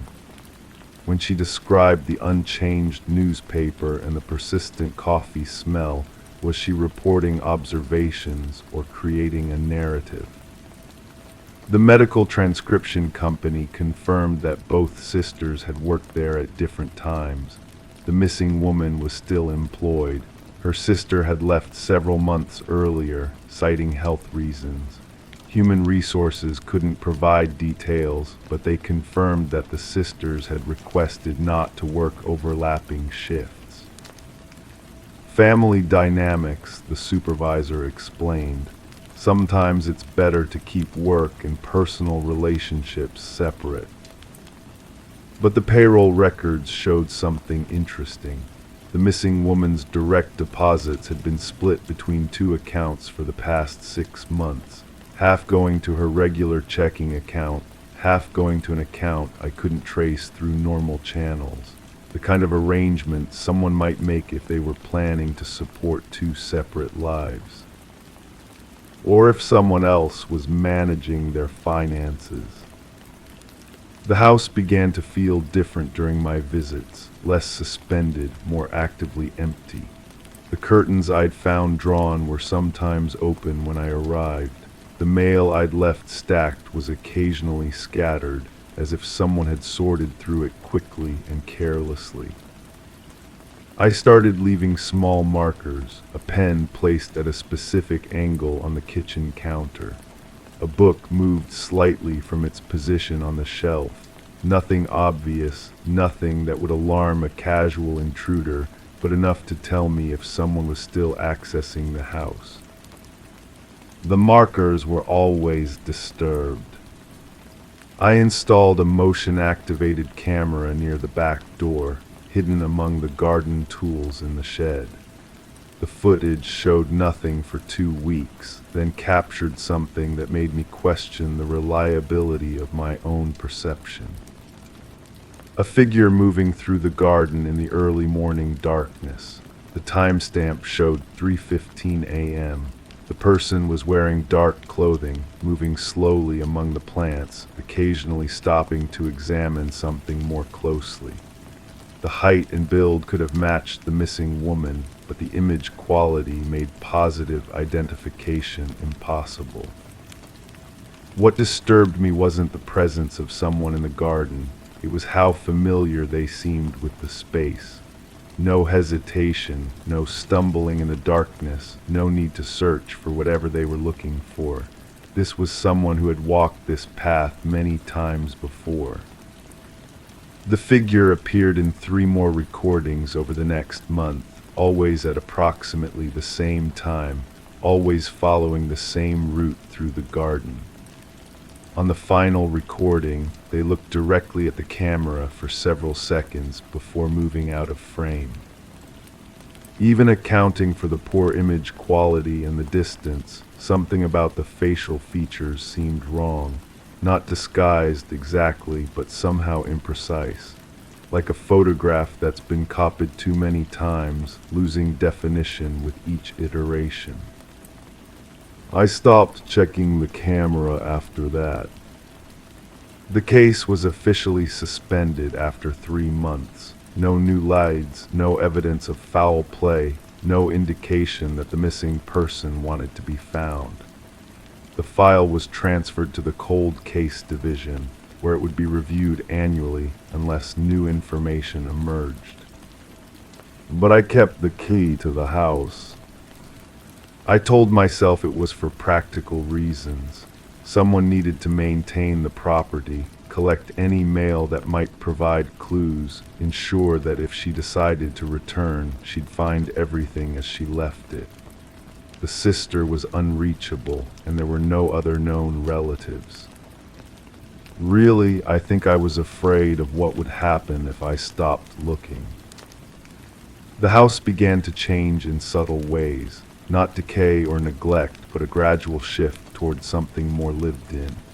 The dust patterns suggested regular movement through the rooms. The refrigerator, which I'd emptied and unplugged, was sometimes running when I arrived. Never with fresh food inside, but humming with the steady efficiency of regular use. The coffee pot was occasionally warm. I started timing my visits differently, arriving at random hours, hoping to catch whoever was maintaining this elaborate performance of normal life. But the house seemed to anticipate my presence. Everything would be still and undisturbed when I arrived, yet somehow different from my previous visit. The journal entries continued appearing. Not in the original journal which I'd taken home, but on loose sheets of paper left in various locations throughout the house. The same handwriting, the same telegraphic style, but describing events that occurred after the disappearance. Tuesday, no call expected. Listened to the phone not ring. Tuesday, saw someone in the garden. Recognized the walk but not the person. Tuesday, the coffee tastes different when you're not sure who made it. The handwriting analysis was inconclusive, similar enough to the original journal entries to suggest the same author, but with variations that could indicate stress, illness, or deliberate disguise. The paper was common office stock, available at any supply store, no fingerprints except my own. I began to suspect that I was being studied as much as I was studying the case. The new journal entries seemed designed to respond to my investigation, addressing questions I'd never voiced aloud. References to the garden camera, observations about my changed visit schedule, comments on the items I'd moved or examined. Tuesday, he thinks he's being careful with his little markers, doesn't realize how obvious careful can be. Tuesday, the camera sees what it expects to see. Truth is always a matter of perspective. Tuesday, he keeps the original journal at home, reads it before sleep, wonders if he's becoming part of the story he's trying to solve. That last entry appeared on my kitchen table. I live alone 15 miles from the missing woman's house. My doors were locked, my security system armed. No signs of forced entry, no indication that anyone had been in my home except me. But there it was, written in the same careful handwriting, on the same common paper, addressing me directly. I stopped sleeping well after that. The boundary between the case and my personal life began to blur in ways that made me question my professional judgment. I found myself checking my own windows at night, making sure they were locked, then sometimes deliberately leaving them unlatched, testing something, though I wasn't sure what. My coffee pot was sometimes warm when I woke up. I started keeping a journal of my own, documenting the investigation from my perspective, trying to maintain some objective record of events. But reading through my entries, I noticed inconsistencies that troubled me, dates that didn't align with my official reports, descriptions of evidence I couldn't locate in the case files, conversations I couldn't remember having. The missing woman's house was sold 6 months after the case was suspended. The buyer was a property management company that specialized in rental investments. They had no interest in the history of the house, only in preparing it for new tenants. I watched from across the street as workers cleared out the remaining belongings, painted over the carefully maintained walls, replaced the fixtures that had been preserved exactly as she'd left them. The garden was excavated and replanted with low-maintenance landscaping. The new tenants moved in 3 weeks later, a young couple with a small child. They seemed happy with the house, mentioned to neighbors how well-maintained everything was, how it felt like the previous owner had really cared about the property. I drove by occasionally, told myself I was just passing through the neighborhood. The house looked different with different people living in it, more active, more obviously inhabited. Toys in the yard, different curtains in the windows, a different rhythm of lights turning on and off in the evenings. But sometimes, early in the morning, I would see a figure in what used to be her garden. Someone standing among the new plants, looking like they were waiting for something. The height and build could have matched the missing woman, but it could have matched a lot of people. The young mother, when I finally worked up the courage to approach her, said she'd never seen anyone in her garden except her husband and the landscaping crew. She seemed genuinely puzzled by my question, but not alarmed, just the kind of confusion you'd expect from someone who had no reason to be looking for ghosts in their backyard. I retired early, cited stress and health concerns. The missing person case was officially closed, transferred to the inactive files where it would remain unless new evidence emerged. My replacement reviewed the file briefly, noted the lack of investigative leads, and moved on to more pressing cases.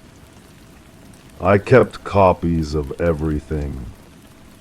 Now I spend my mornings reading through the reports, the journal entries, the notes I made during those months when the case consumed my attention, trying to piece together what actually happened, what I might have missed, what I might have imagined.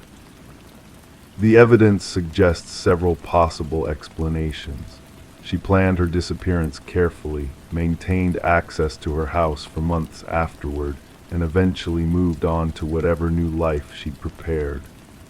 Or someone else orchestrated her disappearance, continued the deception to avoid detection, and eventually abandoned the performance when the investigation ended. Or I became so invested in solving the case that I began to see patterns and connections that existed only in my own mind, creating a mystery more elaborate than the simple reality of someone who chose to leave. But sitting here in my kitchen, listening to my coffee pot finish its morning cycle, I can't shake the feeling that I'm still missing something essential. Some detail that would make all the other pieces fall into place, reveal the true shape of what I was investigating. The brass window lock clicks softly under my fingers. I leave it unlatched, though I'm not sure why. Maybe because that's how this all started, with a small gesture that seemed significant only in retrospect. Maybe because I'm still waiting for someone to provide the answer I never found. Or maybe because I've learned that some questions are more important than their answers, and some mysteries are meant to be lived with rather than solved. The newspaper lies on my front porch, crisp and unbent, as if folded by someone who never intended to read it. Story 8. The second hand faltered, skipping a beat before catching up, its hesitant motion drawing invisible patterns across the dim room. My fingers grazed the edge of the table, usually cool and steady, but today leaving a trail of warmth that shivered up my arm. Books lay on the shelf, their spines misaligned as if resisting their usual order. I felt the faintest brush of air behind me, an echo without origin, while the walls seemed to nudge closer, their angles subtly sharper. The faint hum from the fridge stuttered and paused, then resumed, but the silence it left lingered longer than it should have. In the bathroom mirror, my reflection blinked, and for an instant I didn't. I keep coming back to that sound, the ticking, not the regular kind you learn to ignore, but something broken, something trying too hard to be normal. Like when you're pretending everything's fine and your voice comes out just a little too bright. The kitchen window was open that morning. I remember because the curtain moved without any breeze, just this lazy drift like it was underwater. There were dishes in the sink, but I couldn't recall using them. Clean plates with water spots that caught the light wrong, making patterns that looked almost like fingerprints. Someone had been there. No, that's not right. Someone was always there. The question was whether I knew who. I found myself standing in the hallway, staring at the carpet. There was an impression, a slight depression where something heavy had rested, or someone had stood for a very long time. The fibers were pressed down in a shape I almost recognized, like looking at clouds and seeing faces that dissolved the moment you focus. You're imagining things again. Did I say that or did someone else? The voice echoes in my head, familiar but displaced, like hearing your own words played back on a recording. There's something wrong with the tone, something that doesn't quite fit. The refrigerator hums again, that stuttering rhythm. When I open it, everything looks normal. Milk, leftover containers, condiments lined up on the door. But there's a smell underneath the cold air, something sweet and slightly off, like flowers left too long in water. I close my eyes and try to remember. There was a conversation, I think, 2 voices, maybe 3. One of them was mine, but the others blur together, becoming one person who speaks in contradictions. I never said that. You always say that. I would have remembered. The words loop in my head, meaningless now, but they carried weight when they were spoken. There was anger there, or fear, maybe both. The kind of conversation that happens in kitchens at odd hours when the normal rules don't apply. I walk through the house and each room feels like a question I can't quite formulate. The living room couch has a dent in the cushions, 2 actually, as if 2 people had been sitting close together, or one person who couldn't stay still. The coffee table holds a water ring, perfectly circular, from a glass that's no longer there. Everything suggests presence, but presence of what? Of whom? The bathroom mirror still bothers me, not just the blinking thing, though that was strange enough. It's the way my reflection looked surprised, as if it hadn't expected to see me there, as if it had been expecting someone else. I touch the glass and it's warm. Mirrors shouldn't be warm. There's a photograph on the dresser, face down. I don't remember turning it over, but I must have had a reason. When I reach for it, my hand hesitates. Some part of me knows that once I look, something will change. The not knowing will be over, and maybe the not knowing is safer. But I turn it anyway. It's a picture of this room taken from where I'm standing now. Everything is exactly the same, except for one detail. There's someone in the bed, sleeping. The covers are pulled up, so I can't see their face, just the shape of a body, the suggestion of breathing. I don't remember taking this picture. I don't remember anyone sleeping in my bed. The clock ticks its broken rhythm, and I realize I've been standing here for longer than I thought. The light has changed, shifted from morning to something later, though I can't say how much later. Time feels negotiable in this house, like a rule that's only sometimes enforced. There are other photographs I discover tucked behind books, slipped between couch cushions, taped to the undersides of drawers. All of this house, all taken from angles that suggest the photographer was hiding, or being hidden from. In one, the kitchen window is closed. In another, there are 2 coffee cups on the counter instead of one. The living room appears with furniture arranged differently, as if someone had been redecorating between shots, but I don't remember moving anything.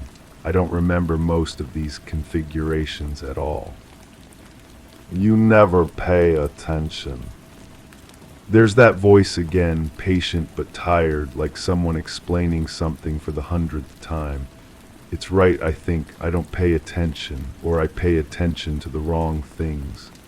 The ticking clock, the warm mirror, the curtain that moves without wind while missing something larger, something obvious.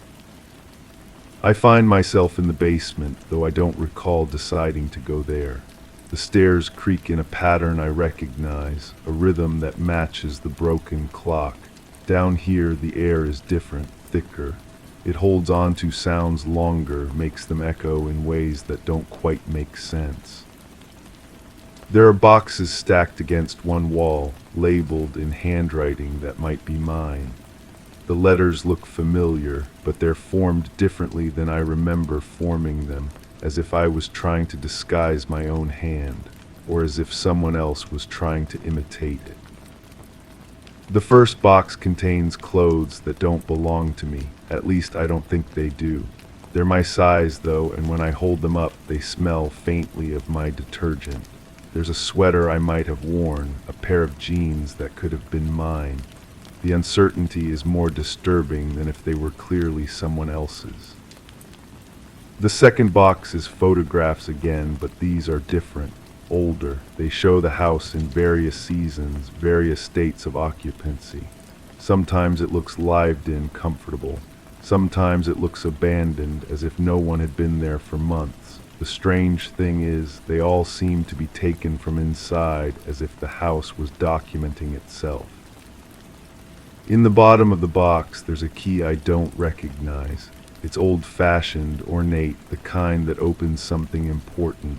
I try it in various locks around the house, but nothing fits. It's too big for most doors, too small for others. But it must open something, or why would I have kept it?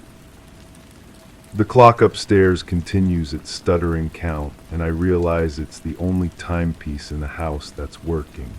All the others have stopped at different moments, creating a constellation of frozen time. The microwave clock blinks zeros. The watch on my nightstand has hands that don't move. Even my phone, when I check it, shows a time that can't be right. Only the broken clock keeps trying. I sit on the couch in one of the dents and try to reconstruct what I know. Someone has been in this house. Someone who knows where I keep things, who can move through the rooms without making the floors creak in unfamiliar ways. Someone who takes photographs and hides them, who rearranges furniture and puts it back, who leaves impressions in carpets and cushions. Someone who might still be here. The thought arrives fully formed, as if it had been waiting for me to notice it. I look around the living room with new eyes, searching for signs of current occupation rather than past presence. The air conditioning vent that's slightly askew. The bookshelf with one volume pulled forward just enough to create a gap. The closet door that's not quite closed. You're being paranoid. But am I, or am I finally paying attention? I check the closet first. It's full of coats and jackets, most of which I remember buying, but there are others, pieces that could be mine or could belong to someone else. The kind of clothes that don't make strong impressions, that blend into the background of memory. A gray sweater, a dark jacket, shoes that are neither new nor particularly worn. Behind the coats, the wall has a section that sounds different when I tap it. Hollow, as if there's space behind it that shouldn't be there. The key from the basement is still in my hand, and for no reason I can articulate, I press it against the wall. There's a soft click, and a panel swings inward. The space behind is small, more of a crawlway than a room, but it's clearly been used. There's a pillow, a blanket, a small pile of books, a thermos that still smells of coffee. And more photographs, these ones showing me going about my daily routine, unaware I was being watched. The pictures are intimate in a way that makes my skin crawl. Me making breakfast, reading on the couch, sleeping. Hundreds of them documenting weeks or maybe months of observation. The photographer was patient, careful, waiting for moments when I was most unguarded. At the bottom of the pile, there's a journal. The handwriting is definitely mine, but I don't remember writing any of it. The entries describe a growing awareness of being watched, of finding things moved, of hearing sounds that shouldn't be there. They document the same experiences I've been having, but from weeks ago, months ago. According to the journal, this has been happening for a very long time. The final entry is different, written in a hand that's shakier, more urgent. They know that I know, have to hide better, have to be more careful. The clock will tell me when it's safe to come out. I read it again, trying to make sense of the pronouns. Who knows what, who has to hide. The clock upstairs gives its stuttering tick, and suddenly I understand. It's not broken, it's a signal. a code. The irregular rhythm is telling someone when it's safe to move, when I'm asleep or away, when the house is truly empty. But if that's true, then someone is listening for it. Someone is still here. I climb out of the hidden space and stand in the living room, looking at everything differently now. The house isn't just mine. It never was. Someone else lives here too, in the spaces between walls, in the moments between my awareness. Someone who knows my routines better than I do, who can predict my movements, who has been documenting my life like a scientist studying a specimen. The refrigerator hums its broken song, and I realize that's part of it too. All the appliances, all the small mechanical sounds I've learned to ignore, they're all part of an elaborate communication system. A way for someone to move through the house without me knowing, to signal their presence to each other. Each other. The thought hits me like cold water. There's more than one. There has to be. One person couldn't maintain this level of surveillance, couldn't be in so many places at once. The photographs, the rearranged furniture, the multiple hiding places, they all suggest a network of watchers, a coordinated effort. But coordinated for what purpose? I walk through the house again, and this time I see the signs everywhere. Tiny holes drilled in walls at eye level, mirrors positioned to reflect around corners, books hollowed out to hide small cameras. The house is a surveillance system disguised as a home, and I'm the one being watched. The bathroom mirror is warm because there's equipment behind it. The curtains move because there are air currents from hidden passages. The dishes in the sink were used by people who don't officially exist, who live in the gaps of my awareness.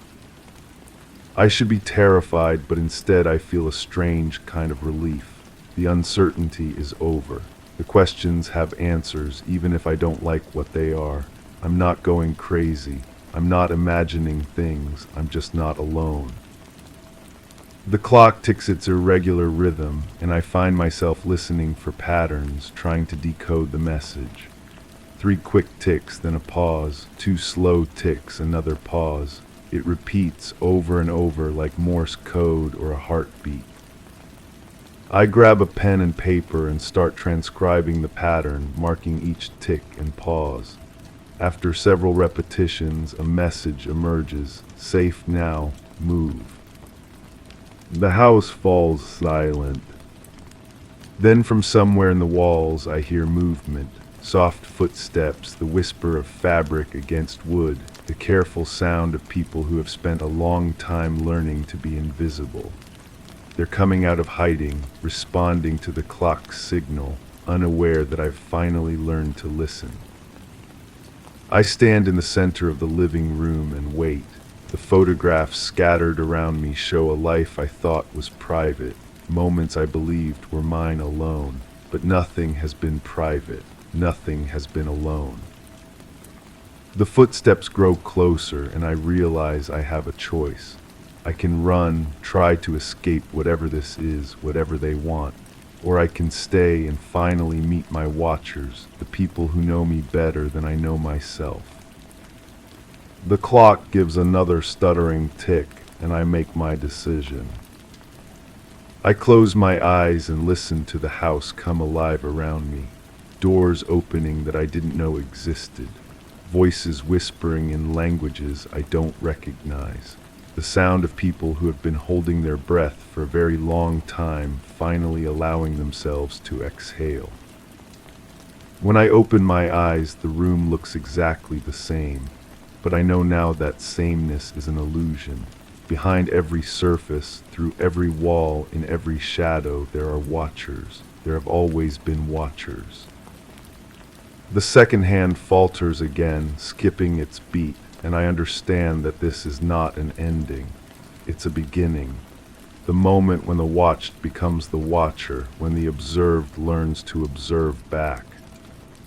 I pick up one of the hidden cameras, a device so small I almost missed it, and turn it toward the place where I think they're hiding.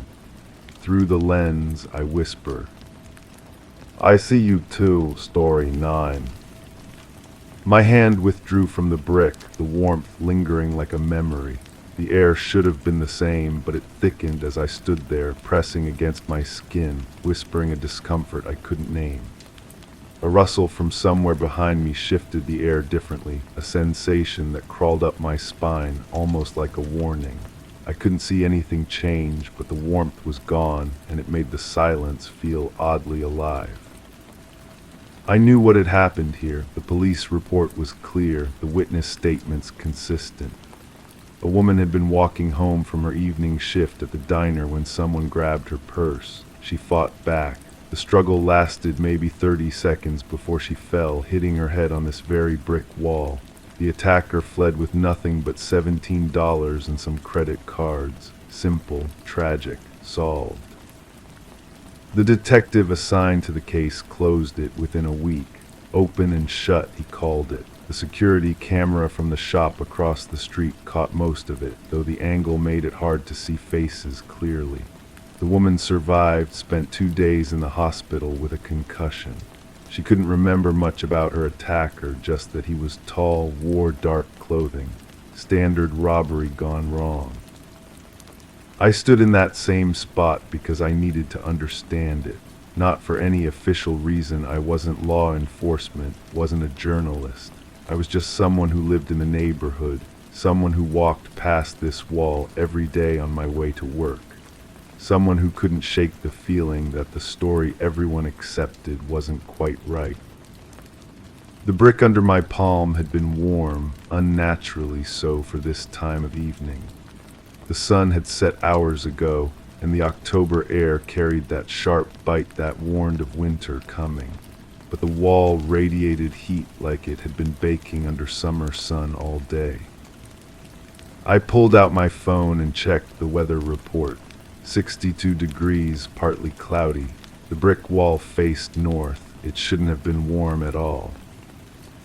That was the first thing that bothered me. Not the only thing, but the first I could put my finger on. The warmth felt wrong, felt like something that didn't belong in the neat narrative everyone had accepted.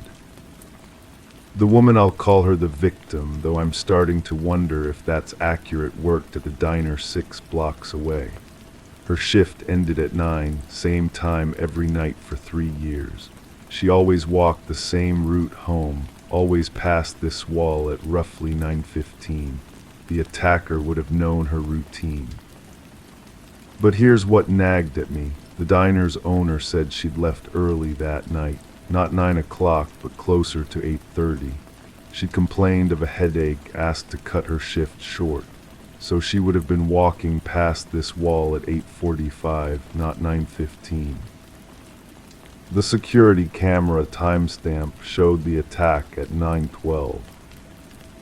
I'd watched that footage enough times to have it memorized. The grainy figures moving across the screen like shadows performing a dance I couldn't quite interpret. The woman approaches from the left side of the frame. She's walking slowly, checking her phone. The attacker comes from the right, moving fast. They collide near the wall. There's a struggle. She falls. He runs.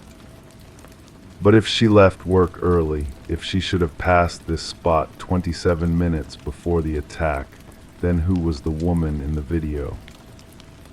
The detective I'd spoken to unofficially over coffee, because we'd gone to high school together, said witnesses sometimes got their times mixed up. Memory was unreliable, especially after traumatic events. The diner owner probably remembered wrong about when she left.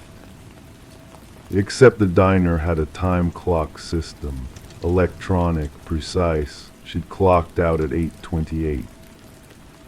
I pressed my palm against the brick again, still warm. The sensation traveled up my arm like electricity, making the hair on the back of my neck stand up. I tried to think of logical explanations. Maybe there was a heating unit on the other side of the wall. Maybe the brick absorbed heat differently than the surrounding materials. I walked around to the other side of the building. It was a dry cleaner, closed for the night. no heating units visible from the outside. The wall was interior, separating the alley from the shop's storage room. I peered through the dusty window but couldn't see much in the darkness. The next morning I went back. The wall was cold, normal temperature. I touched every brick within reach. All of them felt the same, cool, slightly damp from the overnight dew. Nothing unusual. But that evening, around the same time I'd been there before, the warmth returned. Just that one section of wall, roughly at shoulder height, about the size of a handprint. I started visiting the spot regularly, not every night, but often enough to establish a pattern. The warmth appeared between 8:45 and 9:15, then faded, only during that 30-minute window, only in that one spot. I began to wonder if someone else had been touching that wall, if someone else was drawn to this place, to this time, if I wasn't the only one who felt something was wrong with the official story. The thought made me uncomfortable in ways I couldn't articulate. I found myself looking over my shoulder more often, checking the shadows at the mouth of the alley. The same rustling sound I'd heard that first night seemed to follow me now. Not constantly, but often enough that I noticed. A shifting in the air, like fabric brushing against itself, or leaves moving without wind. I decided to research the woman more thoroughly. The victim, though calling her that was becoming harder as my doubts grew. She'd lived in the neighborhood for 5 years, worked at the diner for 3. Before that, she'd lived 2 states away, worked as a bookkeeper for a small construction company. The move had been sudden, according to her former landlord. She'd paid to break her lease early, left without giving much notice to her employer. People moved for lots of reasons. New opportunities, family situations, relationship changes. Nothing suspicious about relocating. But I couldn't find any record of why she'd moved. No job offer, no family in the area, no relationship that would have drawn her here. She'd simply appeared one day, rented a small apartment, and started working at the diner within a week. Her references had checked out. Her background was clean. She was quiet, reliable, kept to herself. The perfect employee according to her boss. The perfect tenant according to her landlord. The perfect neighbor according to the people who lived in her building. Perfect, that word started to bother me. People weren't perfect. Everyone had quirks, flaws, complications. But every person I spoke to described her in terms that sounded rehearsed, like they were reciting from the same script. I went back to the security footage, studied it frame by frame. The woman in the video moved differently than I remembered the victim moving when I'd seen her around the neighborhood. Her gait was longer, more confident. The victim had always struck me as someone who tried to take up as little space as possible, who moved through the world quietly, carefully. The woman in the video walked like someone who owned the space around her. I started to wonder if I'd been asking the wrong questions. Instead of focusing on the inconsistencies in timing, maybe I should have been questioning identity. Who was the woman in the video? Was she really the victim everyone assumed she was? The hospital records were confidential, but I knew someone who worked in medical records.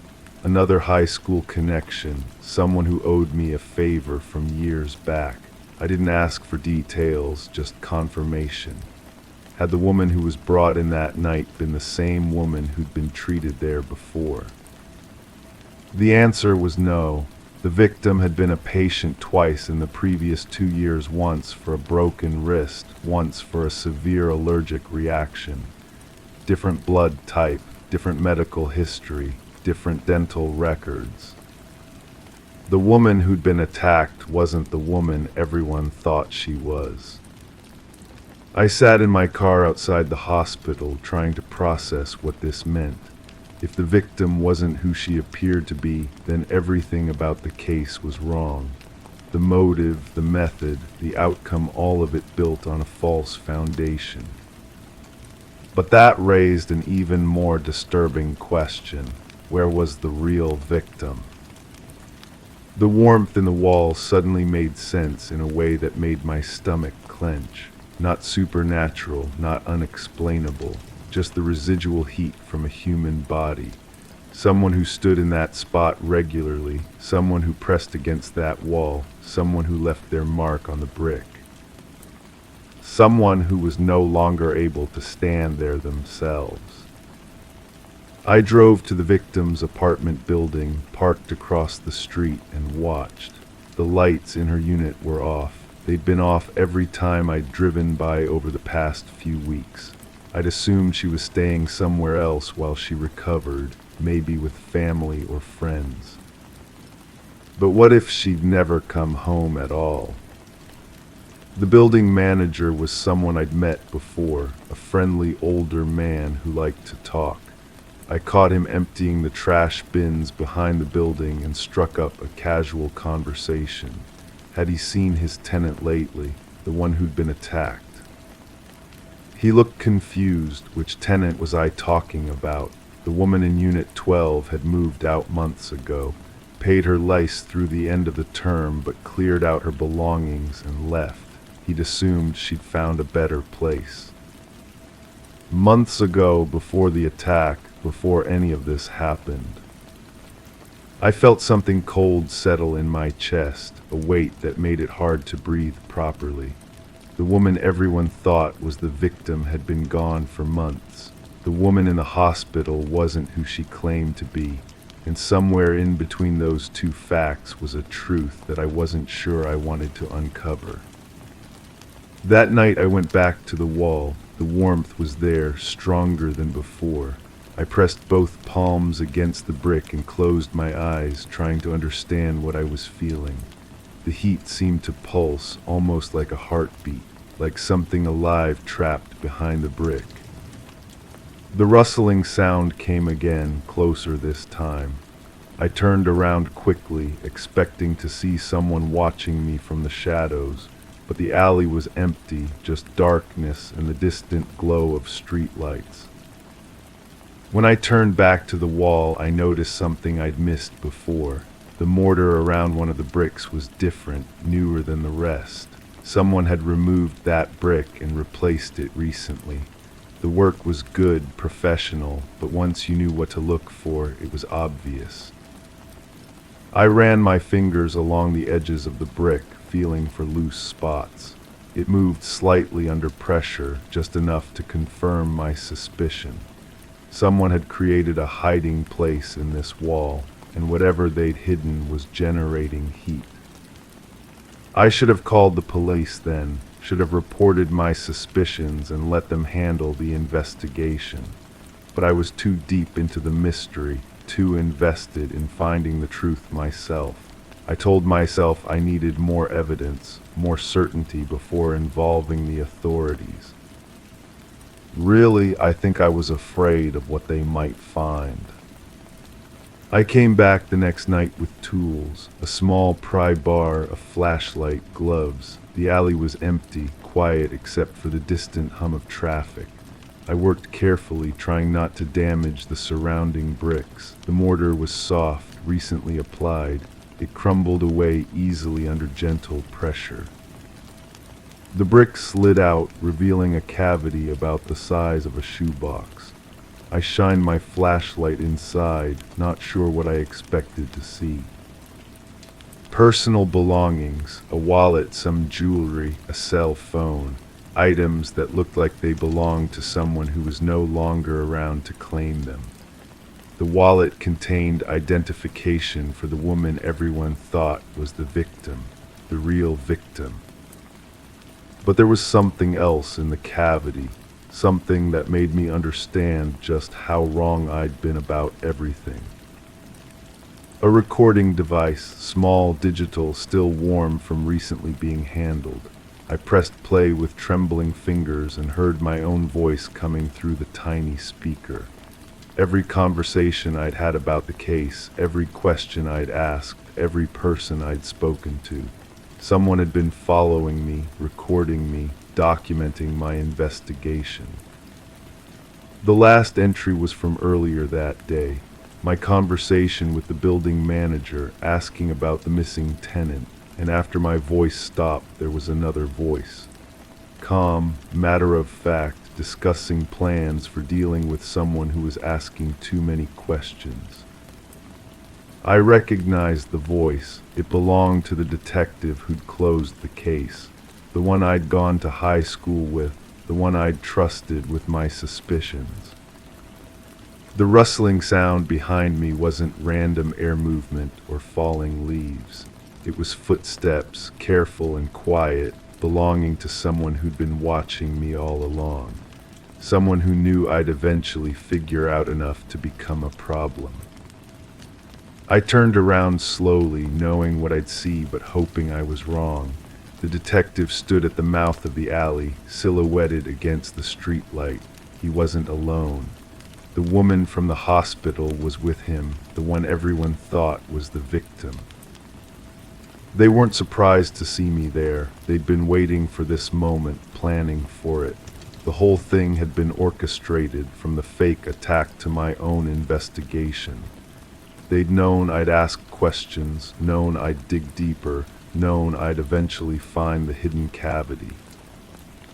They'd counted on my curiosity lighting me here, to this moment, to this realization that came too late to do me any good. The real victim was behind that wall, had been there for months. The attack had been staged to explain her disappearance, to give everyone a story that made sense. The detective had controlled the investigation, made sure no one looked too closely at the inconsistencies. But they'd needed someone to find the evidence eventually, someone whose death could be explained as the tragic result of getting too close to dangerous people. Someone whose investigation would posthumously solve the case while eliminating the only person who knew the truth. I understood now why the brick had been warm, not from the victim's body that would have been cold for months, from the recording device, from the electronic equipment they'd hidden there to monitor my progress. They'd been one step ahead of me the entire time. The woman who wasn't really a victim smiled at me in the dim light. It wasn't a cruel smile, just businesslike, professional. This was just another problem to be solved, another loose end to be tied up. I should run, I thought, should scream, should fight, should do something other than stand there understanding how completely I'd been manipulated. But my legs felt heavy, my mind sluggish. The air in the alley had that same thick quality I'd noticed the first night, pressing against my skin like a physical weight. Something was wrong with my breathing, with my thinking. The coffee, the detective had bought me coffee every time we'd met to discuss the case. Always insisted on getting it himself, always from the same place. I'd thought he was being friendly, nostalgic about our shared past. He'd been dosing me with something, nothing dramatic, nothing that would show up in a routine examination. Just enough to make me compliant when the time came, to slow my reflexes and cloud my judgment. They moved closer, unhurried. There was no need to rush. I wasn't going anywhere, wasn't capable of effective resistance. Whatever they'd been giving me had built up in my system over weeks of friendly conversations and shared memories. I tried to speak, to ask why, but my voice came out slurred and weak. The woman tilted her head, studying me like I was an interesting specimen. "You were perfect for this," she said, her voice kind, almost maternal. Curious enough to investigate, connected enough to get information, but not official enough for anyone to take seriously until it was too late. And when they find your body, all your research will lead them right to the real victim. Case closed, justice served, everyone satisfied with the outcome. The detective nodded, checking his watch. The timing has to be right. Make it look like you got too close. Ask the wrong questions of the wrong people. A tragic end to a concerned citizen's amateur investigation. I wanted to ask about the real victim, about what had happened to her, about why. But the questions felt too heavy to voice, too complex for my increasingly muddled thoughts. Maybe that was better. Maybe some truths were too dark to carry, even for the few minutes I had left. The alley spun around me as whatever they'd given me reached its full effect. I sank to my knees beside the wall, my hand finding that warm brick one last time. The heat felt different now, less like comfort and more like warning. As consciousness faded, I wondered if anyone would question the story they'd construct around my death, if someone else would notice the inconsistencies, the details that didn't quite fit, if the cycle would continue with another curious neighbor, another amateur investigator, another carefully orchestrated solution. The warmth left the brick as my hand fell away, and the silence in the alley felt oddly alive. Story 10. I used to climb the stairs every morning, matching my steps with the creaky rhythm of the old wood. 5 levels, each one echoing the same comforting groan, a ritual I never questioned. Then last Tuesday, the 3rd step on the 5th level felt different, almost hollow. The following day, I noticed a scratch on the banister, a mark that wasn't there before. Today, the light above flickered as I reached that step, casting uneven shadows. I paused, hesitated before continuing my ascent, wondering if the creak was softer this time. But when I turned back, the light was steady again. The apartment building holds its secrets in the spaces between sounds. I've lived here long enough to know every tenant's footsteps, every door's particular slam, every pipe's midnight song. But lately, I've been listening for something else entirely, something that started with a conversation I overheard through thin walls. She was crying, the woman next door, the one who always wore those soft-soled shoes that whispered against the hallway carpet. I'd never heard her cry before, never heard much of anything from her unit except the occasional television murmur or the gentle clink of dishes. But that night the walls seemed thinner, and her sobs carried a weight that settled in my chest like cold water. The man's voice was unfamiliar, deep, measured, with an accent I couldn't place. He spoke in low tones, words I couldn't quite catch, but the cadence was wrong somehow. Too controlled, too careful. When she finally stopped crying, the silence that followed felt heavier than the tears. I found myself pressing my ear to the wall, holding my breath, waiting.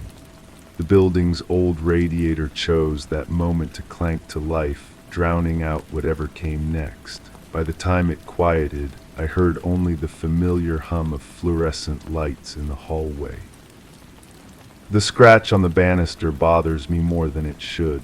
It's thin, deliberate, like someone dragged a key or coin along the wood with purpose. I've traced it with my finger dozens of times now, feeling the slight depression where the surface was marred. The wood is old, painted over so many times that the original grain barely shows through, but this mark cuts through all those layers down to something darker underneath. I started paying attention to the other tenants after that night. The elderly man on the 2nd floor who collects his mail at exactly the same time each afternoon. The young couple on the 4th floor who argue in hushed tones but never seem to resolve anything.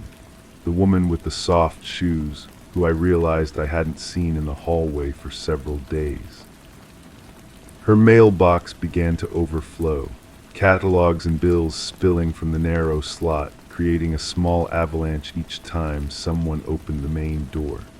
The building manager, a thin man who always smells faintly of cigarettes and coffee, eventually gathered the scattered mail and knocked on her door. I happened to be checking my own mailbox when he tried her handle. Returned. He stood there for a long moment, door half open, calling her name into the darkness beyond. No answer came. He stepped inside, and I heard his footsteps on her floor, the same layout as mine, but somehow different in their rhythm. When he emerged, his face had changed. He locked her door carefully, testing the handle twice before walking away without a word. The police came quietly. No sirens, no dramatic arrival, just two officers in plain clothes who spoke in the same measured tones as the man I'd heard that night. They asked questions I couldn't answer, took notes in small notebooks, and left behind a silence that felt permanent. I've been retracing my steps, literally and figuratively. The morning routine that once brought comfort now feels like an investigation. Each creak of the stairs, each shadow cast by the overhead light, each imperfection in the wood grain becomes a potential clue to something I can't name. The hollow sound of that third step haunts me. I've tested it at different times under different conditions. Sometimes it sounds normal, solid, just another piece of old wood bearing weight. Other times it echoes strangely, as if there's empty space beneath. I've wondered if someone loosened it, if something was hidden there, if the building itself is trying to tell me something. I found myself knocking on doors, introducing myself to neighbors I'd ignored for months. The elderly man on the second floor invited me in for tea and spoke about the building's history, how it used to house different kinds of people, how the walls have always been thin, how sounds travel in unexpected ways. He mentioned seeing unfamiliar faces recently, people who didn't belong, who moved through the hallways like they owned them. The young couple on the fourth floor seemed nervous when I knocked. They answered together, standing close, speaking in overlapping sentences about how they'd heard nothing unusual, seen nothing strange, noticed nothing different. But their eyes kept darting to the stairwell behind me, as if expecting someone else to appear. I've started documenting everything, not in any official way, just observations written on scraps of paper and tucked into books. The pattern of light and shadow on the stairs at different times, the way sounds carry between floors, the rhythm of footsteps that don't match any of the known residents, the smell that sometimes drifts from the third floor, something sweet and cloying that disappears before I can identify it. Sleep has become elusive. I lie awake listening to the building breathe around me, creaking and settling in ways that feel almost deliberate. Sometimes I hear footsteps in the hallway, but when I check the peephole, no one is there. Sometimes I hear voices through the walls, but the words are always just beyond comprehension. The woman with the soft shoes appears in my dreams now, not as I ever saw her in life, but as I imagined she might have been. Quiet, careful, someone who moved through the world without making waves. In the dreams, she's always walking away, her footsteps fading into silence, and I'm always trying to follow, to warn her of something I can't articulate. I've begun to question my own memories. Did I really hear her crying that night, or was it someone else? Was the man's voice as unfamiliar as I thought, or have I heard it before, in passing conversations or telephone calls overheard through thin walls? The building holds so many voices, so many fragments of other people's lives, that sometimes they blur together into a chorus of uncertainty. The scratch on the banister has company now. Small marks I hadn't noticed before, or perhaps they weren't there before. Tiny imperfections that could be natural wear or deliberate signals. I've started marking them myself, small pencil dots that help me track what's new and what's old. But even my own marks seem to change position, as if the building is shifting around me. The police haven't returned, but their presence lingers. The building manager avoids eye contact now, hurrying past with keys jingling like wind chimes. New tenants have inquired about the vacant unit, but no one has moved in. The mailbox remains empty, a small brass mouth that swallows nothing and speaks even less. I've considered moving, finding a different building, starting fresh somewhere with thicker walls and fewer mysteries. But the thought of leaving feels like abandoning something important, like walking away from a conversation that's only half finished. The stairs have become part of me now, their rhythm matching my heartbeat, their creaks forming a language I'm only beginning to understand. The hollow step calls to me each morning, demanding attention, insisting on acknowledgement. I've brought tools, thinking I might pry it loose, see what lies beneath. But each time I approach with screwdriver or hammer in hand, something stops me. The knowledge that some doors once opened can never be closed again. Instead, I listen, I wait. I climb the stairs with the same careful attention I've always paid, but now I'm listening for more than just the familiar groans of old wood. I'm listening for the spaces between sounds, the pauses that might hold meaning, the silence that might be trying to speak. The light above the 5th level continues its intermittent flickering, casting shadows that dance and shift with each pulse. Sometimes the shadows seem to form shapes, figures that exist only in peripheral vision, disappearing the moment I turn to look directly. I've learned not to turn, not to seek clarity where ambiguity might serve better. The building breathes around me, inhaling secrets and exhaling mysteries. Each morning I climb the stairs, matching my steps to the rhythm of old wood, feeling for the hollow sound that started everything. The 3rd step on the 5th level still feels different, still echoes strangely, still holds whatever truth it was meant to hold. I pause there now every morning, listening to the quality of silence that follows each footfall. The scratch on the banister catches the light, a thin line that divides before from after, known from unknown. Above me, the fluorescent bulb flickers once, twice, then holds steady, casting the same uneven shadows that first made me hesitate. But when I turn back, the light is steady again, and I'm left wondering if the creak was softer this time, if the hollow sound has deepened, if the building is finally ready to share what it knows. The stairs stretch below me, each step a question I'm not sure I want answered, each creak a word in a language I'm still learning to speak.